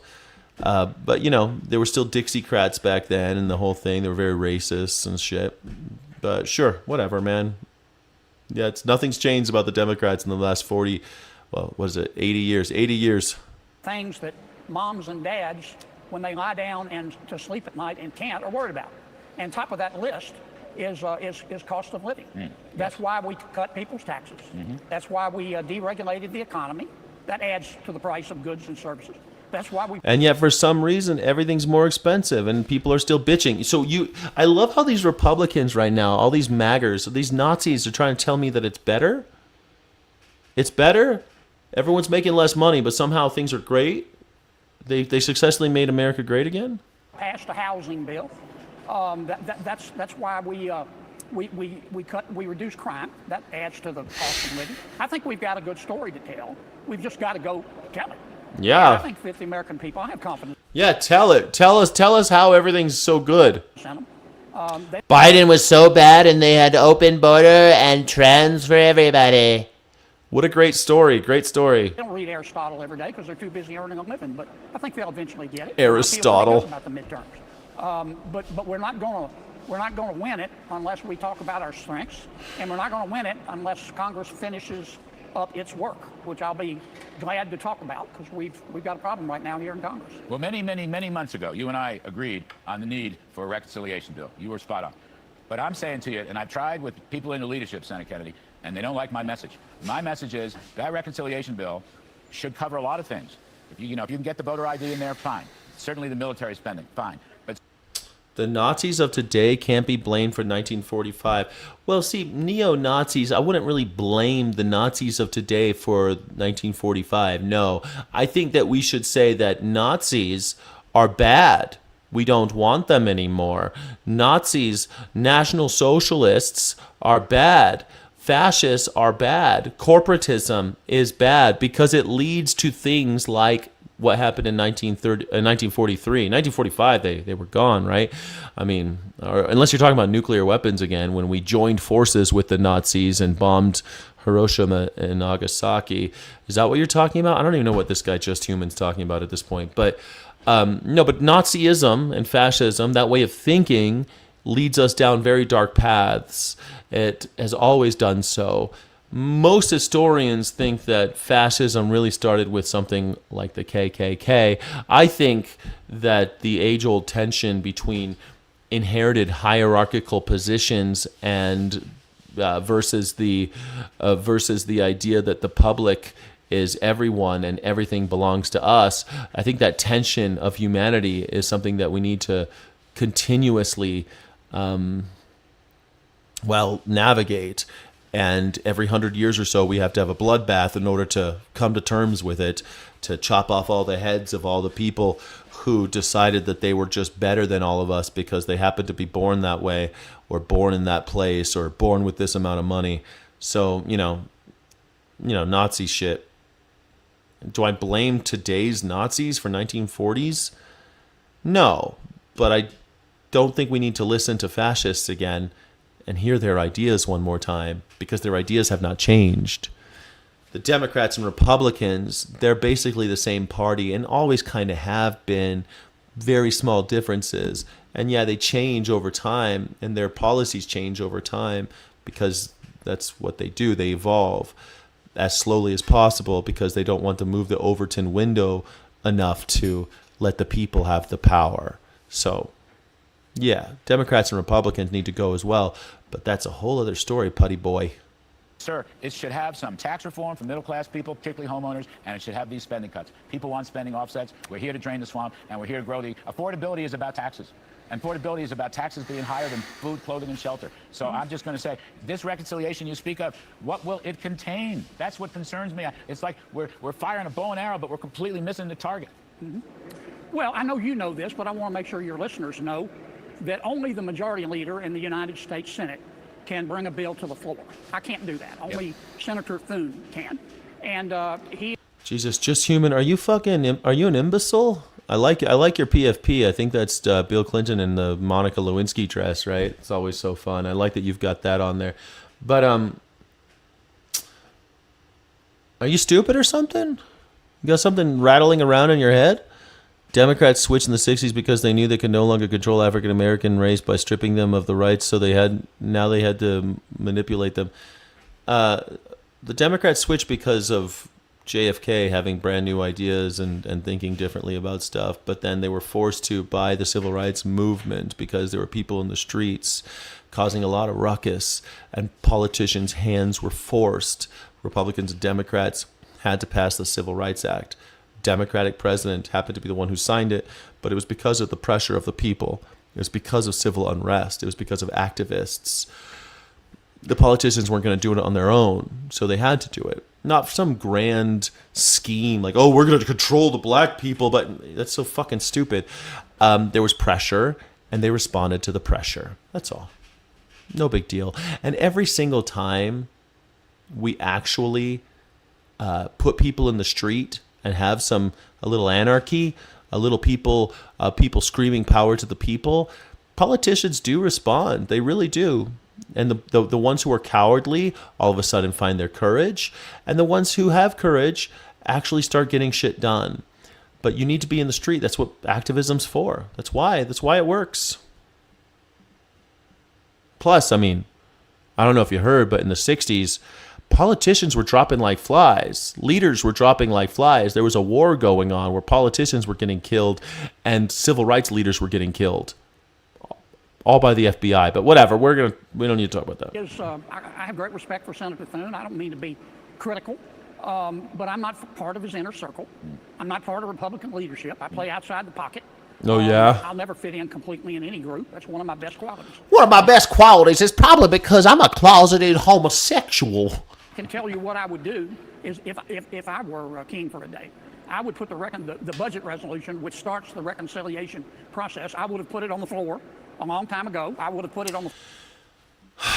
Yeah, FDR and his New Deal. I mean, the New Deal, he was a social democrat who hated fascism, but and he ran against the fascist party, the America First Party. So, I mean, that was kind of his whole thing, FDR. He was a social democrat who hated fascists, but he was still a product of his time. FDR was still kind of a racist bastard. Don't forget, he put lots of Japanese people in concentration camps. I mean, he wasn't a perfect man.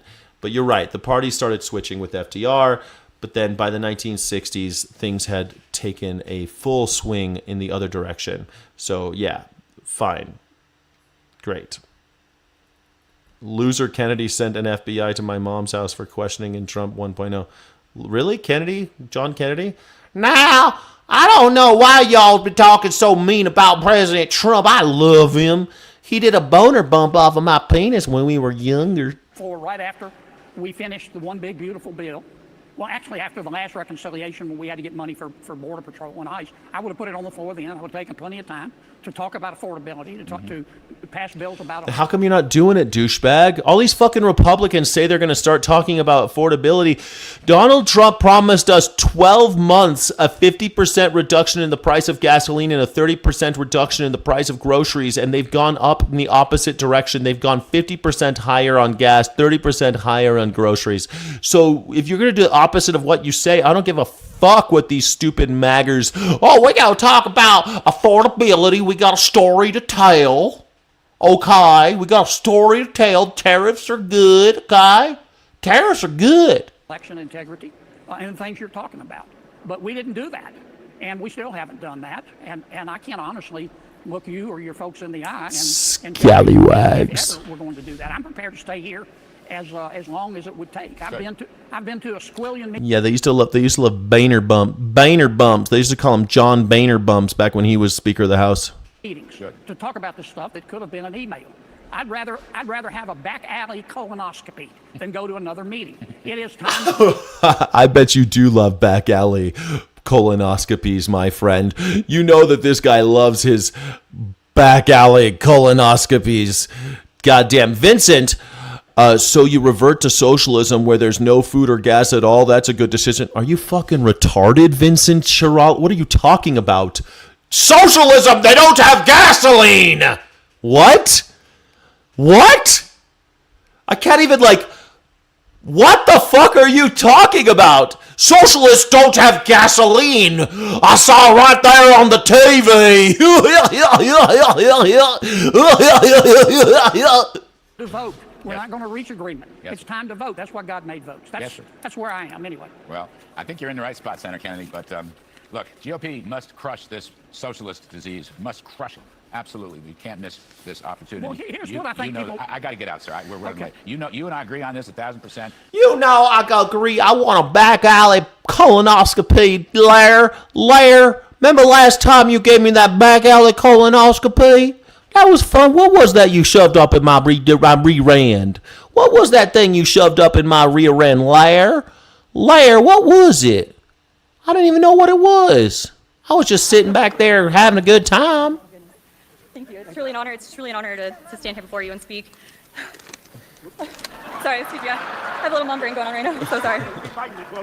He's going to take off. They're saying he saved this child, and then he just says Biden. The kid is Biden. Look at this fucking guy. This guy sees everything in Joe Biden. My favorite thing about Joe Biden was that he never talked about Donald Trump. That was my favorite thing. Never even mentioned him. I barely ever mentioned him. Like this guy, he's got Biden on the mind so much. He's deranged. Sorry, excuse me. I have a little mom brain. Hey, Missy. Going on right now. I'm so sorry. He's going to take off. Thank you. Truly, thank you, Mr. President. It's an honor to be here today. Thank you so much for all that you've done. Biden. To help our family and the families of millions of hardworking Americans. Thank you. But Biden had Biden. I've worked in the service industry for 15 years. When I first moved here to this beautiful city of Las Vegas, I had 3 jobs working for tips. Working for tips has been my livelihood. Yeah, do you remember when you had customers in Vegas? That was before Donald Trump. Before Donald Trump destroyed all of our foreign policy, we had foreign visitors to Las Vegas. You could actually make tips, but now you don't make any tips. But don't worry, you're not getting taxed on the tips, but there are no tips. So, There's that. And we're also replacing most of the back-of-house service bartenders with robots. So they're not making any tax on their tip. They're not making any tips either. But no tax on tips, everybody. God bless Donald Trump and all who's sailing her. Mr. Captain Floppy Tits wins again. No tax on tips. Sir, we have no tips. There are no tips. You've destroyed Las Vegas. There's nobody here. No one's fucking tipping us. Well, you're not paying taxes on the tips that you're not getting. Sir, you made it legal because your oligarch friends at Poly Market and Kalshi go to your fucking birthday party. You made it legal for everyone in all 50 states to gamble on their phones. No one goes to Las Vegas anymore. They stay at home and bet on who's going to be bombing Iran this week. They're betting on whether or not you're going to open up the Strait of Hormuz. They're not coming to Vegas anymore. There's no tips. There's no tax on the tips that don't exist. And policies like these are truly incredible. Yes, thank you, sir. Every dollar saved truly helps, Mr. President. Thank you. And it all goes. It especially helps because gas prices have gone up 50%. So thanks for not taxing us on our tips that have gone down 80% because we need to pay for the 50% increase in gas prices. They're truly my why, my kids. Every dollar counts with children. And Biden! We're so grateful for the ability to open the Trump accounts for ours. We're gifted the very generous contribution, the $1,000, and able to start the same for my son. And he did want to say a little something to you, Mr. President. Yes, thank you. Thank you very much. Thank you. Thank you for my Trump account. Thank you for my Trump account. What did he say? Thank you for my Trump house? What the hell that little kid, what did they train that kid to say? Hey, I trained my kid to say, thank you for my Trump account. Thank you for my Trump account. Thank you for my Trump account, little boy. You're so welcome. You're going to be rich. For all that you're doing, Mr. President, thank you. It's truly an honor. Thank you so much. Thank you so much. Thank you for my Trump account. Wasn't that the Dell family that funded the Trump account? Go thank them. Bye, honey. Take care of Mom. Take care of Mom, okay? Thank you very much. It's so nice. The FAA and the NTSB are now reviewing an incident involving Trump's Marine One helicopter and a passenger jet that got too close. On Tuesday, as Marine One took off from the White House with Trump on board, a plane took off from nearby Reagan Airport. And typically, air traffic is paused when the helicopter is in the air. But radio... Doesn't that piss you off? These assholes flying around. They're like, well, they're going to fly around whenever they want. Let's pause everything while this guy takes off. Fuck you. I got places to go. Hey, I'm walking here. I'm flying here. Radio traffic shows that the president's crew and the control tower had trouble communicating before takeoff. Tower, just want to make sure you copy Marine 1, 3 minutes 11. Tower, do you copy Marine 1, 3 minutes 11? That's on there, President Regal. In a statement, a spokesman for the Federal Aviation Administration says, quote, based on our preliminary safety review, there was a momentary loss of separation after which the aircraft continued to move away from one another. The president was never in danger. So joining me now to discuss, Harvey. That's great. I'm glad the FAA is on the case. They say the FAA, they're doing great things these days. They're doing great things. All that shit over happening in Newark, where it's all, everything's going to be under control. No planes are going to fall out of the sky. It doesn't matter though, because no one has any money to fly anymore, and the people who want to take airplanes, they can't get real IDs, so you got to go get a real ID, but you could pay $45 extra if you don't have one. That's cool. Don't forget to fly, America. It's going to be great. Everyone's going to have a good time. Life is great. It is Wednesday, August the 5th, 90 days until the midterm elections.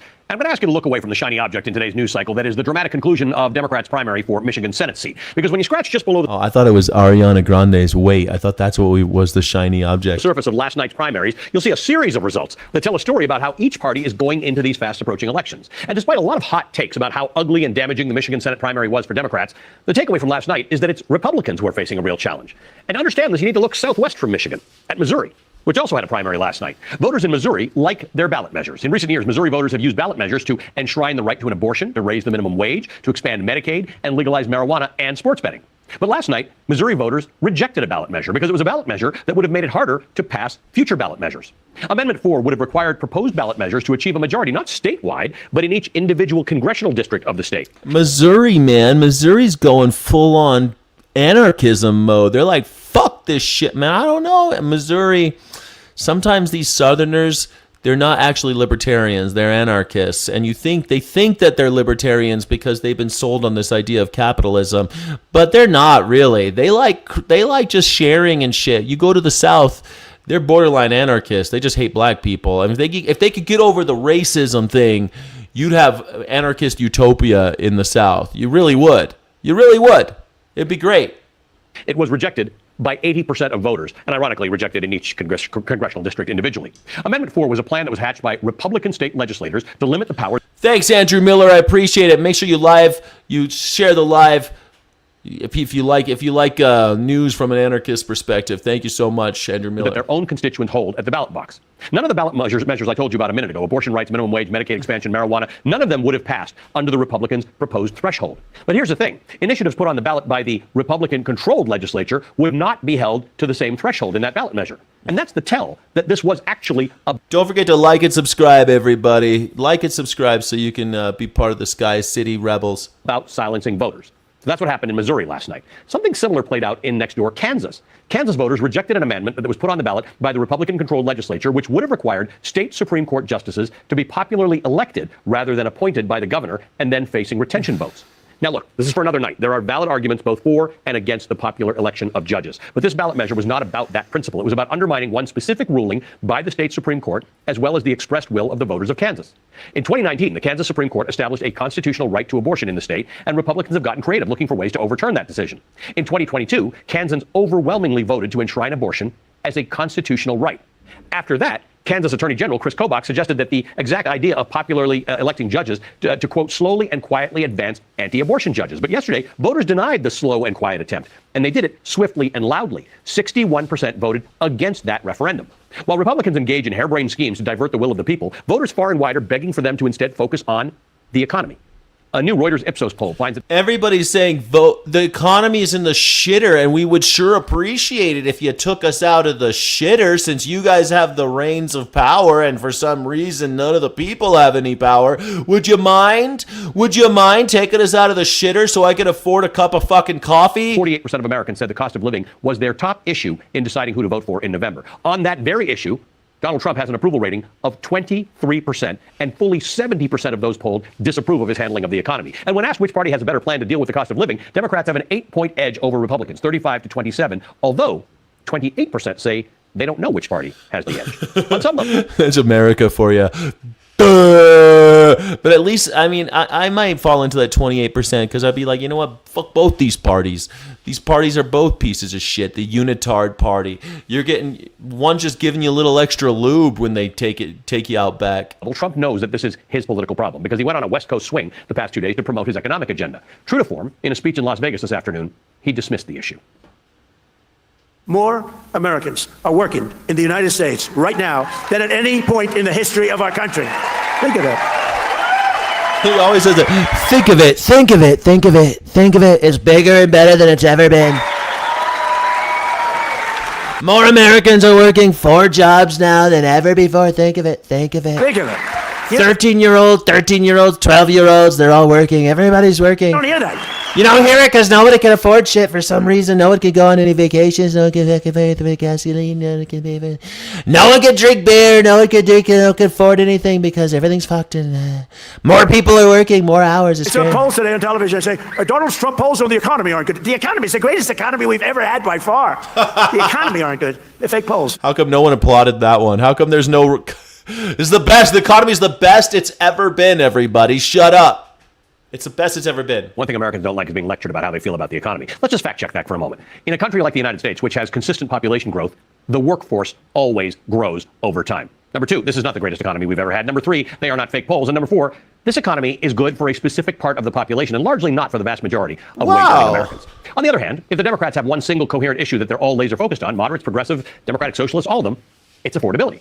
They did just experience the most bruising and expensive primary. It's a Democrat hoax. It's a Democrat hoax. There's no such word as affordability. They invented that word. Of the entire season last night. But even so, they are coalescing.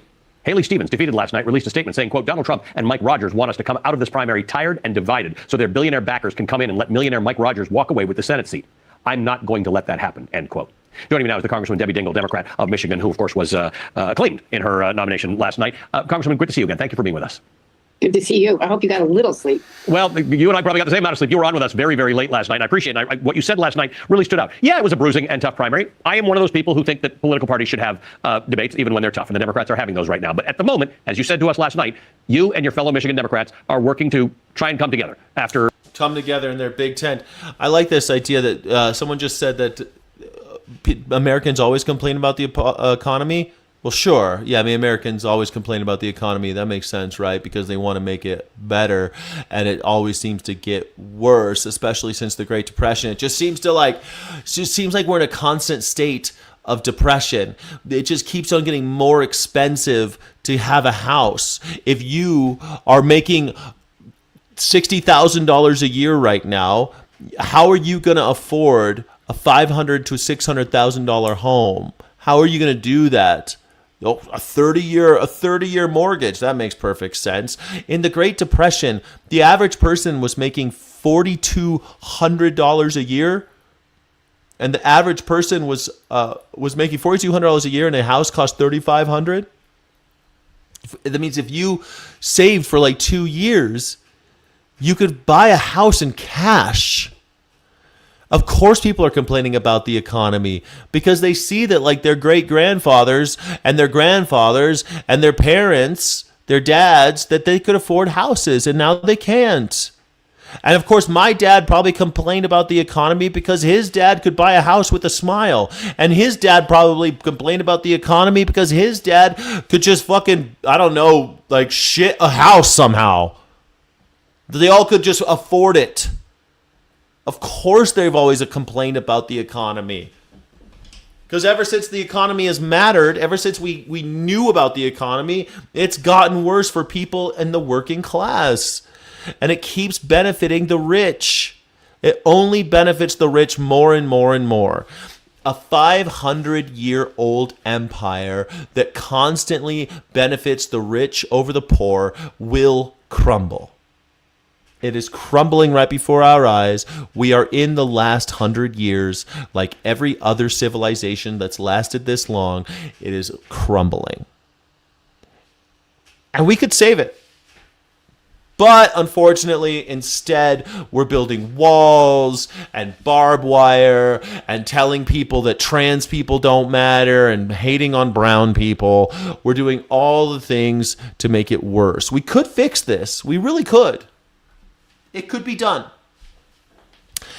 But instead, we're just turning to Nazism again so that we can have yet another bloodbath this century, just like the last century. We'll just do it all over again. Why not? It worked out so well last time. All right, after a divisive race that split the party, far-left progressive Abdul El Sayed is now urging Democrats to unite after defeating Congresswoman Haley Stevens in Michigan's Senate primary. We as a party have to come together. You know, we had a hard-fought battle. There were some disagreements, but I also know that the things that unite us are so much bigger than whatever it is that divides us. We have an opportunity right now to come together to embrace the idea that we can have an America that is affordable because Michiganders right now are suffering. Mike Rogers is exactly the opposite of that, and we have an opportunity to come together to defeat him, defeat Trumpism, hold him accountable, and start actually addressing the challenges that people in Michigan are facing. Former Obama fundraiser and Silicon Valley tech pioneer Allison Wen joins me now. Allison, great to have you back on the program, and as has been well documented, when you've been here, you were heavily entrenched in that Democrat Party ecosystem. I'm sure you have a lot of friends still there. So what are those friends saying this morning about what this means, this win by El Sayed means for the future of their party? Well, they can't have their cake. You know, you can't, you have to decide what side you're on. Is this the party of Michigan auto workers, or is this the party of socialism, Mandami, and AOC? And so there is a split down the middle right now. And so they need to decide. And if it's going to be socialism, they're going to lose a lot of people like me. I know. I used to be a big Democrat. But I'm afraid of the word socialism because it's a bad word. I was forced to become a Republican, happily Republican now. So Pennsylvania Senator John... Are you trans? You transitioned to Republican? Oh, my God. Oh, my God. You're happy about being a Republican? You're okay with the 12-year-old stuff? You're okay with the whole raping 12-year-old girls stuff? Jeez Louise. I'm happy about that. His challenge to El Sayed over the course of the next 3 months. Listen. And I just want to issue a dare. Continue to campaign with Hassan Piker right now. You're in a general election now. I dare you. Keep campaigning with someone like Hassan Piker, the guy that, I can't wait till Fetterman's gone. It's going to be so funny when this guy gets out. on the 25th anniversary of 9/11. When is John Fetterman up for re-election? 2028. He won in 2022. He will run for re-election in 2028. It'd be so great. This piece of shit's a one-termer. My best friend says America deserved 9/11. And you're going to try to win a general election. So that's America deserved it? No, America doesn't deserve, but it's like we kind of had it coming, right? Like, I'm not saying like the people who died in 9/11 deserve to die. That's horrible. It was a horrible thing that happened. I remember it vividly. That's not what I think people are saying. It's more like America sort of had it coming. Like, the demands were fairly modest to prevent 9/11. The demands were this: get the fuck out of Saudi Arabia, stop supporting Israel, stop sending money to Israel, take your military out of Saudi Arabia. Now, I mean, I feel like we could have done that and saved the 3,000 souls that perished on 9/11. But hey, we didn't. And they tried it in the 90s. Osama bin Laden tried to bomb the World Trade Center in 1993, I want to say, when he tried to bomb one, and it was foiled. And then the plane thing happened, and people are like, well, we could never have seen this coming. Yeah, you coulda. Even I was a kid. I saw it coming. I was 21 or 22 when 9/11 happened. I remember the 90s one. We all knew someone was going to attack the World Trade Center. And we all knew we were giving money to Israel and fucking with Saudi Arabia, supporting their evil dictatorship there while they beheaded people in the streets. We knew that. Everybody knew that. And then 9/11 happened. So I'm not saying the people who died there deserved it. Of course not. Those people, like, they only have some, they're not, I mean, I guess they're not innocent, but they're not like the ones doing it, right? They're just working their jobs, bureaucrats and shit. I don't think they deserve to die. But America kind of had it coming. I mean, give me a break. We bomb people all the fucking time. We bomb all sorts of people. We're always bombing somebody. We're like, oh, how could this have happened? 9/11, how could it have happened? Well, yeah, it's going to happen. It's going to happen again. Something like that will happen again as long as we have this fucked up foreign policy. It's bound to happen. It's going to happen again and again and again. We keep bombing schools full of children, and we are harder target. It's harder to bomb us, but they'll get something through eventually, and it'll be like, how could this happen? They're evil. How could they have bombed us? They're evil. And then we'll all have forgotten that we bombed a school full of children. Intentionally bombed a school full of children. We'll all forget that we tortured people in Guantanamo Bay. We'll all forget about the CIA black sites or Abu Ghraib or abandoning everybody in Afghanistan so that the Taliban could take back over. We'll all forget all of that shit. We'll forget about the 20 years that we occupied Afghanistan, and we'll be like, I can't believe that someone wanted to kill us. I can't believe. Why would somebody want to do that? We'll all forget that we spend billions of dollars in Israel, and Israel carries out genocides against people, and we're like, oh, why would anyone want to bomb us? We're the good guys. How can he reconcile the outlandish thing that he said? Okay, so that's the question, Allison. We heard in the introductory soundbite that I played that El Sayed wants to bring everybody together, bring the Democrat Party together. But what does El Sayed actually campaign on? Is he going to... I mean, it's a good point, Just Human. It's a good point that we are the only country to ever use a nuclear weapon, and yet we will kill anybody trying to get a nuclear weapon because we're afraid they might use it. Pakistan has a nuclear weapon. We don't have a problem with them having it for some reason. India has one. These are despotic countries. These are places with extreme religious zealotry, and we don't have any problem with Pakistan and India having nuclear weapons. Israel is a country of extreme religious zealotry. We don't have a problem with them having nuclear weapons. France has got them. Russia's got them. For some reason, we don't want anybody to have. China's got them. North Korea's got them. But yet we're so afraid of Iran having them. Why? Because they're Muslim. We got Muslim countries with them. What's the problem? We are the only ones to have ever dropped a nuclear weapon on anybody. We're the only ones.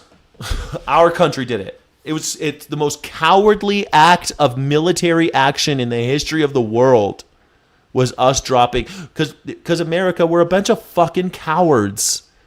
We're okay with dropping nuclear bombs on civilians and vaporizing them from the sky. But we're afraid of anybody doing anything to us. And if they do, it's unthinkable because we're innocent. Do things that maybe disavow some of his previous positions to bring more independents back in and bring more sort of center-left Democrats back in? Or does he continue campaigning with Hassan Piker and the like and say, this is me, I'm going to double down on this? Well, we actually have to look at his spots. His spots show us that he's a socialist. And so what does he say? Well, free health care for all. What does that mean? Free groceries for all. Well, I grew up in a socialist country. Free health care means that, I was bitten by a rabid dog when I was 5 years old in a communist country, and I was sent on a bus for 10 hours. You were fucking bit by a dog and you were sent on a bus for 10 hours? What the fuck's that got to do with the hospitals? You lived far away from a hospital, moron. Jesus Christ. Sorry you lived far away from a hospital. Why are people always like, I lived in a communist country. This lady's probably from Laos or some shit. I don't know where the hell she's from. She's from fucking Vietnam or something. I lived in a communist country and it took me a long time to get... You lived in a poor country is what happened. In poor countries, no matter what their fucking government is, no matter what their economic system is, the hospital's gonna suck. For some reason, when you get wounded in Norway or France or Germany... They don't ask you for money when you get on the ambulance and they get there on time. They don't have these problems you're talking about because they're rich. You want to get health care? Go to a rich country. Not this one, though. Not this one. Here, you're fucked. Or you'll just get bankrupted. They'll take your house if you want.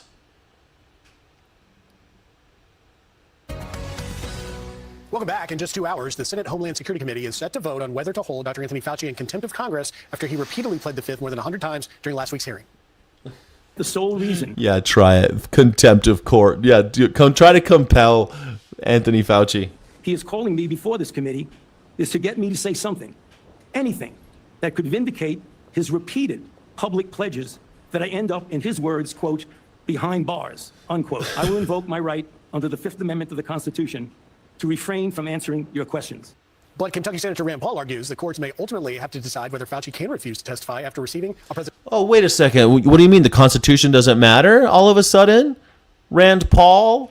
Presidential pardon. Rand Paul, who filibustered the Patriot Act? Rand Paul, who said that the Patriot Act was a shredding of the Constitution? All of a sudden the Constitution don't matter none? You don't like the Constitution all of a sudden because it's inconvenient to you, Rand Paul? Huh? Because it's inconvenient to you? You don't like it now, Mr. Libertarian? If they choose to pursue it, the judge will have a couple of choices. The judge could say, well, he's allowed to plead the fifth. Or the judge could say, well, he's been pardoned. Why would he need to plead the fifth? And of what value is testimony if he doesn't have to promise not to lie? I mean, why would you need the Fifth Amendment if all you have to do is come before a committee and not lie? I don't know. Why do you need the Fifth Amendment? Why does Donald Trump need the Fifth Amendment? That motherfucker uses the Fifth Amendment like it's going out of style. Donald Trump, compel him. Donald Trump is the only president that I know of to plead the fifth. Bill Clinton didn't plead the fifth. Bill Clinton answered questions, was caught lying, and was tried. They didn't remove him from office, but he got impeached because he lied. Maybe he should have been removed. Fucking rapist. But Donald Trump pleads the fifth. And then he tells everybody only guilty people plead the fifth. Believe him. Believe Donald Trump when he tells you that only guilty people plead the fifth. Believe what he says. Because he pleads the fifth and everything. Every time. Chautauqua County. Hi. Here to discuss it is former Assistant U.S. Attorney Jim Trusty. Good morning, Jim. Thanks for joining us. Whatever. Disturbing video going viral tonight appearing to show celebrity blogger Perez Hilton harming himself with a knife during a live stream on TikTok. Many people alerting law enforcement about the distressing images of Hilton covered in blood and appearing to cut himself repeatedly with a butcher knife. Eyewitness News reporter Michelle Fisher here now with what we're learning about this disturbing live stream witnessed by so many. Michelle? Mark. How am I defending Fauci? First of all, there are some things to defend about Fauci, like, I don't know, PEPFAR. How about almost eliminating AIDS? How about getting people to be HIV negative? Those are all things that Fauci did. But whatever. Forget about what Fauci did. What have you done for me lately, Fauci? What have you done for me lately, Fauci? Fauci's just some old bitch that probably shouldn't have been in the position they put him in. But whatever, you want to put him on trial, put him on trial. I don't give a shit. He pled the Fifth. That's the Constitution. It's his constitutional right. Sorry you don't like the Constitution. I'm not defending Fauci. I take the good with the bad. There's some bad things about Fauci, things that I really hate about him, things that I rail about on this show because he intentionally tortures animals for gain of function research and also just to see what happens. Just curiosity research. He likes to put dogs' heads in boxes and then fill the boxes with mosquitoes. So, I'm not a big Fauci fan, but his right is to plead the Fifth. So if you like the Constitution because it's the only thing that keeps us from sliding into full-blown Nazi fucking hysteria, then yeah, you're going to have to take the pesky Constitution. Sometimes people are going to plead the Fifth. And if you ain't got the fucking evidence, you have his journal, his diary. You have everybody else that was there, and you still don't have enough evidence to prosecute him, then he gets to plead the Fifth. He gets to plead the Fifth. That's it. That's it. Hello, is Fauci Gone Girl rewriting his history? Fauci, have you seen the excerpts of his little diary? It's disgusting. But whatever, man. I'm not a Fauci fan. I think the stuff he did for AIDS, HIV, PEPFAR, I think he saved millions of lives. But you know what? So did Haber. Haber, invented the nitrogen sequestration so that we can have artificial fertilizer and solve world hunger. But then he also invented Cyclone B, or Cyclone A. The guy. Yeah, scientists. They're crazy. They save the world, and then they invent the worst chemical poisons that torture you, and they torture animals. It's a mixed bag with scientists for sure. You can't trust them. Don't trust doctors. Don't trust scientists. Question them. Question everybody. Don't trust politicians either. Question them. Question everybody. Don't trust your mom. Question her. Don't just follow blindly. Goddamn. Fauci, though, he's pleading the Fifth because you know what? It's his right to do so. You've been awakened to the political shit? Fuck yeah. Welcome to the club. Thank you for being here, Henry Swain. Don't forget to like and subscribe. My name is Skyjack Morgan. I'm an independent news and culture commentator, free speech and critical thinking advocate. This is the #1 news reaction show on YouTube, The Morning Sky Show. Welcome. He is known for his commentary on the lives of celebrities, and tonight, this scary incident has Perez Hilton in the spotlight himself. News outlets in Miami that have reporters at the scene of his home witnessing a man believed to be Hilton as he was taken away in an ambulance. His condition tonight is unknown. A lot of people care and are concerned about Ariana Grande. Less than 24 hours after Perez Hilton shared that video voicing concerns about Ariana Grande's health. I mean, I love how this guy's talking shit on Ariana Grande. Fucking Perez Hilton, this guy. And then the next thing you know, he's stabbing himself on TikTok. Tonight, he's the one people are worried about. People magazine reporting the celebrity blogger has now been hospitalized after appearing to harm himself during a TikTok live stream Tuesday. The footage too gruesome to show Hilton using a knife to make apparent cuts on his body with bloody torso and face. Trauma therapist Myra Corley, who doesn't treat Hilton, says cries for help can often show up unintentionally online. Yeah, but worry about Ariana Grande. She's the sick one, right? Media is the outlet. Social media is where people go for connection, but also for rescuing in a dysregulated time. A lot of times when you get to that point of such a crisis, such dysregulation, you're not at the point of intentional decision making. The Miami-Dade Sheriff's Office telling ABC News in a statement they received multiple calls regarding an individual who was live streaming acts of self-harm on social media. Deputies quickly located the individual's residence where they spoke with family members on scene and confirmed he was alone inside. Deputies then tactically disengaging to slow the situation with crisis intervention techniques. De-escalation is so vital in these moments. It's so fragile, of course, and because that person is already in such an emotionally distressed and dysregulated place, any kind of added stimulation can be a safety risk. Hilton, who calls himself the OG influencer, built his blogging career dissecting the lives of celebrities, using his platform recently to discuss his own life with his followers. This post shared to Instagram in late June. I went to the gym this morning for the first time in weeks. I also went to church today for the first time in weeks. And I also read my Bible today for the first time in weeks. When someone starts telling you they're going to the gym and the Bible, that's a warning sign, right? That's a warning. That's a red flag. That's a red flag, right? Paris Hilton smoke at the Democratic National Convention 2012. Spoke. Well, yeah. I mean, that's fine. Paris Hilton's a crazy person. He's a celebrity, though. Of course, they had him out there. Everyone loves their little celebrities at these at the conventions. I was in a bit of a spiral because I was overwhelmed with our move to Miami, and I didn't do these things that I know are good for me. And Sweet Havoc, you can tell people all day, every day that communism and socialism sucks, but it doesn't matter because you're a fucking idiot. It doesn't matter because everyone knows you're a fucking idiot. It's like you're brain dead. You keep on banging your head against the same wall, saying the same shit over and over again. You never learn anything. You don't read books. You don't learn shit. You didn't go to college. You don't know anything, Sweet Havoc. Go ahead and tell everybody all you want that socialism and communism sucks. No one gives a shit because you're a moron. You know what I'm saying? Go fucking educate yourself. Learn about stuff. You have never read the Communist Manifesto. You've never read The Conquest of Bread. You're an imbecile. You're a fucking imbecile. Nobody cares what you think about communism or socialism. You could say it everywhere, bro. Say it all the time. Go up to the top of the mountain, scream it. It doesn't matter because you're a fucking idiot, and everybody knows you're an idiot. Damn it. You can't even get a goddamn... See what I mean? Oh, my poems. You don't like my poems? That's because you're an idiot.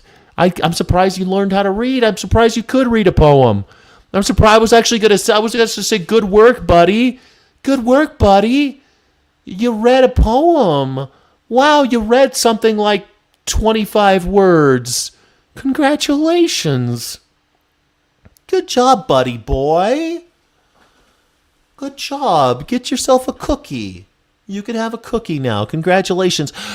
Read the Communist Manifesto. It takes the average American about 45 minutes to read it. It's free. It's free online. You'll never read it, though. You'll just say, communism sucks, because you're a moron. And everybody knows that you'll never write a poem. No one will ever love you. You'll never fall in love with anybody. It will always be, you'll always have a sad life because you refuse to improve yourself. You refuse. I humor you because I think that someday you might actually improve, but you don't. You just say the same shit over and over again. You never learn anything new. You never read anything. You just keep saying the same shit again and again and again. It's tragic. It's tragic, dude. You need to work on yourself. You're going to end up like Perez Hilton. Representatives for Perez Hilton tonight say they have not yet made direct contact with him, but they're saying they do appreciate everyone's concern and are asking for his privacy to be respected during this difficult time. Mark? This is just, this story makes my blood boil. More than $200 billion. That's how much fraud Vice President Van... Just human. I think that train left the station a long time ago with you, buddy boy. Do you mind being a condescending blank? No, I don't mind. After a while, I try to be kind, but you're new, Kingdom Warrior 777. Stick around for a while. You'll see the same assholes come back over and over again, and you're like, why are you being mean to them? Because they've been coming back for years, and they say the same shit over and over again because they're stuck. God damn it. I don't support communism, but I do like more of a socialist democratic system. It turns out most people like a socialist democratic system. Most people do. It's just, the oligarchs don't, and they have all the power. So it turns out most people, though, they like something close to democratic socialism. It's they're the only ones that stood up against the Nazis. So it's either, at the end of the day, you're either a democratic socialist or you're a Nazi. Those are going to end up being your choices. The liberals will say that there's some kind of middle ground between them, but at the end of the day, the tensions rise and rise and rise to get to the point where democracy and republics crumble, and you get to the final battle, which is always Nazis versus National Socialists versus Democratic Socialists. It's always the same thing. Again and again and again. They change the names, they change a couple policies, but it's pretty much the same thing every 100 years. Got to do it again. Vance says his task force has found, and good for them, in less than 6 months. Vance meeting with lawmakers today, saying we need better sentencing for these people. I mean, basically. Great. Okay, wonderful. I get this every single day. Now, socialists are Nazis and not Nazis. It's so funny because you have this thing called National Socialism and Democratic Socialism. Now, here's the difference. You listen very, very carefully. Socialism is only the idea that a government or that society should prioritize public need over private profit. That's it. Now, what you get sometimes is the National Socialists, they'll say, yeah, public, but what do you mean by public? That doesn't mean everybody does it. And the National Socialists will say, no, not everybody, just these people, usually white Christian nationalists, but it could be any group. It doesn't matter. It could be any could be just, I don't know, Zionists, if you will. It could be whatever you want, but you have to pick a sliver of the public and say that this is who we want to benefit. And we're going to enslave everybody and get into private-public partnerships so that the oligarchs, because those are the people that we really think are the ones that should be benefited by the organization of society. And so National Socialism is just that we are going to prioritize the benefit of a sliver of the public, whereas Democratic Socialism says, hey, the people, the public, means all of us. It should be for everyone, right? Not just the people born rich and powerful, right? That's a Democratic Socialist. The National Socialist says, well, the hierarchy exists for a reason because I was born at the top of the hierarchy. And since I was born somewhere near the top, the socialism should only benefit the people at the top so that we can enforce the rigid hierarchy. That's National Socialism. How you accomplish it can change, but the belief structure doesn't change. They change names. Sometimes they're called feudalists. Sometimes they're called mercantilists. But at the end of the day, the tension in humanity are the people saying that I was born either because of this place I was born or the color of my skin or who my parents were, I should have power. And the other group says, no, the public, everyone should have the power. So when you say socialists are Nazis, yeah, duh. Just shows that you're maybe a little behind in your high school reading assignments. Are you a little behind in your high school reading assignments? You haven't heard that that Democratic Socialists and National Socialists were the ones who were fighting in the Weimar Republic, and that the National Socialists were the ones who won, and that was the fall of Germany. And under the scourge of National Socialism, the Nazi Party took them into very dark corners and dragged the entire world into World War II. You know, did you forget about? Did you not get to that part in high school? They teach you that in high school. I think I learned that in the fucking 4th grade. God damn, where you been? Where did you go to school? Have to make examples of these individuals to break apart these businesses that are thriving in certain neighborhoods around the country. He says it's despicable. Watch this. We've been able to stop $56 billion in fraudulent payments that would have otherwise gone to fraudsters rather than to the people who need them. And in the process, we've saved, obviously, the American people a lot of money. So, I mean, this is low-hanging fruit. That's the problem. It's very easy in too many cases to pull off this kind of fraud. Here's one example. A suspect... Here you go. So for anyone who thinks I'm mean to Sweet Havoc, who says the same shit again and again and again, he says the same things. Socialist countries tend to become authoritarian. Man, every nation state becomes authoritarian. It doesn't matter. It's not because of socialism, you stupid fucktard. It's because of the dark triad of personalities. And usually authoritarianism rises in places where there are columns of power that already exist. And where there's a vacuum of power, someone can get in there and rise to power. It doesn't matter how that vacuum occurs. Maybe sometimes they kill them, like in the case of Stalin killing Lenin, and now all of a sudden he can kill a bunch of other people and rise to power. Or Adolf Hitler in a republic, not a socialist country, but in a republic, some socialism was going on. It was pretty new, and he could get into power, and there was a vacuum, and he could get in there, he can rise to power, he could consolidate his position. It happens in every form of government. You always have to be careful of authoritarians. Always. Once someone has $1 trillion, for example, you should tell him to put his dick against the wall so you can shoot him in the back of the head. That's the only thing that you could ever do with a trillionaire. But no. You'll be like, no, well, that's perfectly acceptable. How do you think authoritarians get here, man? You think they just fall out of the sky? No, it's socialism. Bro. Accused of claiming to be providing home health care to a Medicaid recipient, but then they looked at his Instagram or her Instagram on vacation in Miami while supposedly billing this client. Watch. Good question. Do you think that the Iranian war will get worse, get better, or end? If it ends, we'll have accomplished nothing. So I don't think it'll just end.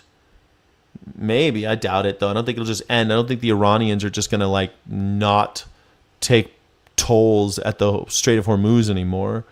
I don't see that's going to happen. I think it's going to get worse. I think it's going to continue to get worse. I think Donald Trump is going to continue to start wars, get us mired in more wars, because that's what Republicans do when they have unpopular domestic policy, like George W. Bush. He started 2 forever wars so that we stopped paying attention to his ineptitude. He was incompetent. People were hurting. We were in the middle of a housing crisis. The fucking tech boom the bubble just burst, and instead of doing anything about any of the domestic issues, he started wars, and people forgot about him, and it got worse and worse and worse until we were in a pretty horrible recession in 2007, 2006, 2008. It was bad. That's what they do. Start wars. Things get rough here. They keep wars going. Don't change a horse in mid-stride. Do you remember George W. Bush saying that? You can't change now. We're in 2 wars. I'm a war president. You can't stop us now. You can't vote for somebody else. You can't vote for John Kerry, a real war hero. You can't vote for John Kerry. You need George W. Bush. You can't switch horses middle of the race, buddy. 9/11, 9/11. I guess you guys don't remember that part. Does anybody remember that? It was good times. We have home care services billed that were not rendered by aides that were dead, that were in prison, that were selling drugs, aides who billed over 24 hours a day repeatedly for a year, aides who billed halfway around the world in Saudi Arabia, aides who were billing while jet-setting across the Caribbean and Europe. Dr. Mehmet Oz, Centers for Medicare and Medicaid Services Administrator, was there at that Justice Department hearing or speaking press conference, and he announced these new charges. Dr. Oz, thank you very much. It's great to have you with us today, sir. This Philadelphia scam is reminiscent of what we've seen in other places. How big is this problem? I guess. You seem to think the Nazis did all the aggressive work on their own. What do you mean the aggressive work? Who are you talking about? The aggressive work? The aggressive work? I mean, the Nazis ran the show. They made all the other parties illegal. So I mean, at the end of the game. It was against the law to be part of any other party. The first party they made illegal, by the way, was the Social Democrats, just so you know, because they were the only ones standing up against the Enablement Act, making Adolf Hitler the Führer. We'll start there. Massive. The vice president, who has been tackling this with the anti-fraud task force that the president put together, is using an all-of-government approach, which is why you're seeing us now getting our arms around this problem. But Martha, I want to give people confidence. This is very much like the border crisis from 2 years ago. The one thing that was lacking in closing the border was the will of the federal government to close the border. Once the president decided he wanted to close, it was closed. The president is deciding, vice president supported the entire task force. All of us want this problem dealt with. That gentleman speaking, David Metcalf, is the U.S. attorney for the Eastern District of Pennsylvania, Philadelphia, basically. That building behind us was the federal holding area. It's a jail. Someone in that jail was theoretically getting care as a home health care provide from his wife. That was part of the fraud. And you know what he said? He said, everyone's doing it. If you're going to arrest me, you're going to have to arrest everybody in Philadelphia. Another perpetrator who went to that jail was literally picked up on drug charges, wanted to lock out, sign out from his home care gig that he was doing as a side hustle. And he said, I needed to do it. And he said, what are you talking about? He said, well, yeah, we're all doing it. It's the best kept secret in Philadelphia. And the reality is all these grifters have come from other areas, drugs and other criminal entities. Maybe we should, I don't know, make healthcare affordable and for everyone, like they have in places like Israel, where you have the right to go get care no matter what, and then you don't have to hire your drug addict cousin to check in on you. That'd be rad, right? Maybe we should get healthcare in this country. No, we can't do that. Let's not get healthcare. Yeah, Mehmet Oz. He's got a fucking... Mehmet Oz wants you all to die in the streets. The one thing the left doesn't want to... They've adopted tactics of the Nazis when they were coming into power. Sweet Havoc, you're so stupid, it's fucking painful at this point, Sweet Havoc. You need to stop watching this channel, man. You need to stop watching. The left hates Nazis. Punch Nazis in the face. Punching Nazis in the face does not make you a Nazi. You think that everyone's some liberal little bitch? No, the liberals are afraid of punching Nazis, which is why we end up with Nazis. If the left actually was around, who do you think the left is? There's barely any leftists, asshole. If there were, there would be no Nazis. There would be no MAGA. They're using the tactics. What tactics? The only Nazi tactics I see these days are the Gestapo going door to door, showing how the state can be so brutal and so cold and so inhuman. That is the tactic of the Nazi. Killing Nazis does not make you a Nazi, you dumb asshole. Jesus Christ. Please stop watching this channel. President Donald Trump says an agreement with Iran to reopening the Strait of Hormuz could come as soon as today or perhaps tomorrow. But a senior military official from Iran says that's false and there's no negotiations happening right now with the U.S. Instead, Iranian officials say they have... Wait, Donald Trump lied? He said that they were having negotiations, and Iran is saying, no, we're not? Negotiating with the country of Oman to reopen the Strait of Hormuz. A fifth of the world's oil is transported through the critical waterway. President Trump has threatened to launch new strikes if Iran doesn't reopen the strait. We're going to bomb you even more. I'm here today to join the chorus of opposition to Todd Blanche's nomination as Attorney General of the United States. Things that Republicans have purported to care about are disasters with this guy. Pam Bondi put the blame directly on Todd Blanche for the Department of Justice's foul-up with the Epstein files. That foul-up was pretty deadly serious for the women who were victims, who had managed to keep that fact private until Todd Blanche and the DOJ fouled that up and put out their names, put out their addresses, put out their photographs, in some cases put out photographs with very little clothing on. Complete disruption of the lives of the victims of Epstein's depravity. Complete incompetence from a document production point of view. And on the other side, this guy actually participated in the Epstein cover-up. Remember that there was a witness who spoke to FBI agents about having been assaulted by Donald Trump when she was about 14 years old, physically assaulted and sexually assaulted. She spoke to the FBI at least 4 times. Those 4 times... You know what? I believe her. I believe her that Donald Trump assaulted a 14-year-old. You don't believe her? Were recorded in FBI 302s. A 302 is the FBI name for the witness statement that the agents write up after an interview. So 4 times... Swaggy, what do you think we're doing? What do you think we're doing, buddy? Swaggy McTorso, what do you think's happening? This is the last 100 years of the empire. Unless something really insane happens, we're going down the tubes, buddy. This is it. It's over. Thanks for liking and subscribing, everybody. My name is Skyjack Morgan. I'm an independent news and culture commentator, free speech and critical thinking advocate. Thank you so much for being here. Ask questions, question authority. Don't let the bastards grind you down. This is the #1 news reaction show on YouTube, The Morning Sky Show. This woman had been interviewed about what had happened to her as a girl. 3 of those 302s specifically mentioned Donald Trump.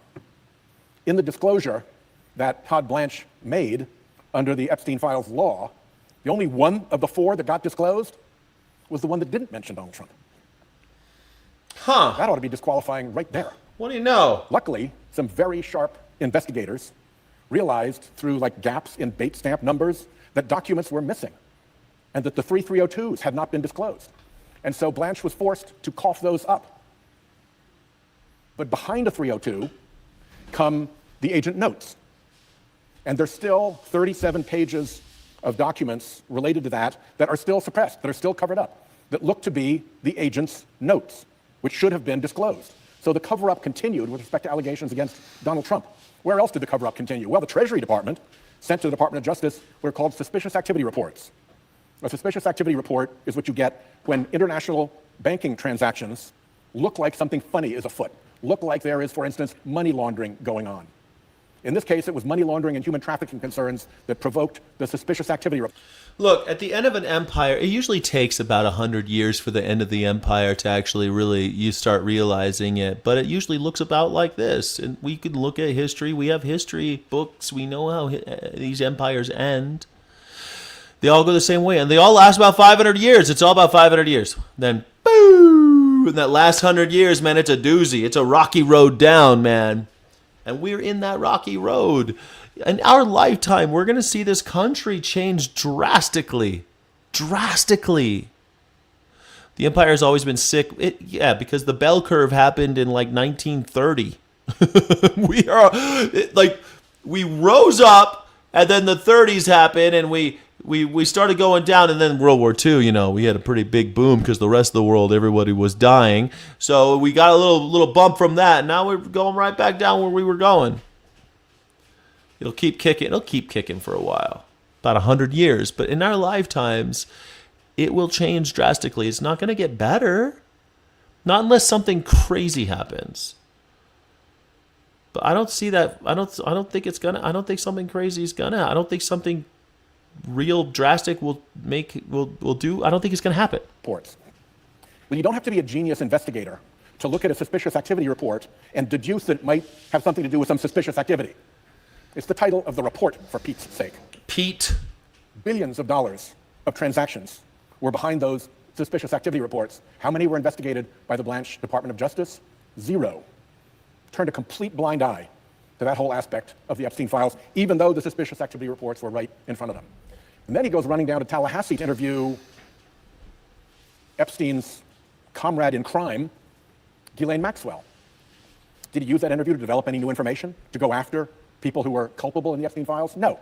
He used that interview to extract exculpatory comments from her about Donald Trump. Oh, that he was a perfect gentleman. Mm-hmm. And the next thing you know, she's rewarded with a transfer to a club-fed type prison. What's the excuse for that? Oh, she was at risk. We felt she was in danger. Well, look, I've been around law enforcement for a long time. This is the first time I've ever seen a prisoner allegedly in danger be transferred to a less secure setting to solve the problem of danger. Right? Well, the $39 trillion national debt for anything positively, that means eliminating our military. So, you think they're going to do that? We're too deep in our military. We mythologize them to the point that we're not going to eliminate them. We're not even going to cut the military. $39 trillion. The reason why we have the debt is because of the military. Then we're not doing anything about that. Mm-mm. You move the prisoner to a more secure setting, not to a less secure setting. It makes no sense. So in the Epstein files, Todd Blanche's fingerprints are all over the screw-up and the cover-up. Then we move on to the slush fund and the Trump family tax fraud amnesty, which was cooked up in a deal surrounding a federal court proceeding, which was such a mess that the judge in that federal court proceeding has gone back to look at what the heck happened. She was looking at whether something happened called fraud upon the court. You probably haven't heard of fraud upon the court. It's unusually rare. It is a thermonuclear ethics accusation. We've looked. In the history of the Department of Justice, fraud on the court has not even been alleged against any. Fraud. It's a thermonuclear ethical transgression. He's going to be the new attorney general. That's great. We should have just let Matt Gaetz be our attorney general. Last time Donald Trump, he wanted Matt Gaetz, and then what did we have to do? We had to get Pam Bondi. Pam Bondi gets fired. Todd Blanche, that's who we did. We need Matt Gaetz, but let's bring him back in the mix. We haven't heard from him for a while. Let's get him back. We love our pedophiles. The chomocracy in America is strong. Let's get Matt Gaetz back. Is here. What's my solution? I don't see how anything can be done. Things can be done. We need to have major things can be done. We need to actually elect people that want to stop sending money to Israel. We need to elect people who will, we need to have ranked choice voting so that more democracy is in the hands of the people. We need to abolish the Senate. We need to drastically reduce our military spending. We could do it. We need single payer health care so that we stop spending $3 trillion a year for the worst fucking healthcare in the world. So, we could do it. There's things we can do, Chris Jensen. It's not all lost yet. I just don't think we're gonna. But I really hope we do. I think these social democrats are going to get murdered like they always do. They always murder the social democrats. Look what they did to Martin Luther King Jr. and Fred Hampton and Malcolm X and JFK and these guys, they don't last long. They kill those guys. That's what they do.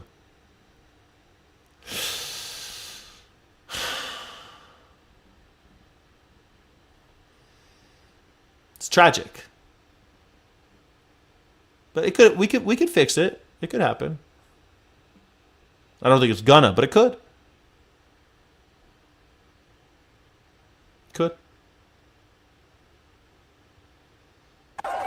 A nail-biter victory for progressive Democrat Abdul El-Sayed, closing out a bitter primary in battleground Michigan. What a race. In the words of Muhammad Ali, we shook up the world. Immediately, support flowed in from his centrist opponent, Haley Stevens, and other congressional Democrats. I think it's great.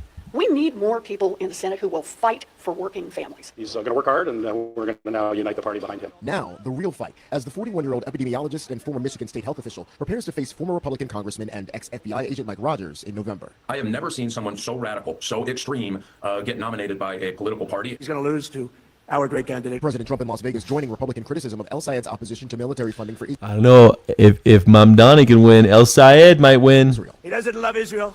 He doesn't love Jewish people. He hates them. El-Sayed. He doesn't love Jewish people. He doesn't love Israel.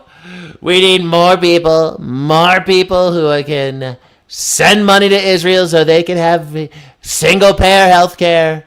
Back on CNN. He's more focused on me and what I'm going to do while we're living through an affordability crisis that is generational. El-Sayed has said he's against the U.S. giving unconditional military aid to any country, not just Israel. The issue, now one of many, set to play out at the ballot box in a matter of months. Jared Hill, CBS News. He doesn't love Israel. He doesn't love him. He doesn't love him like I do. I love him. I love him. I love him so much. I love Israel.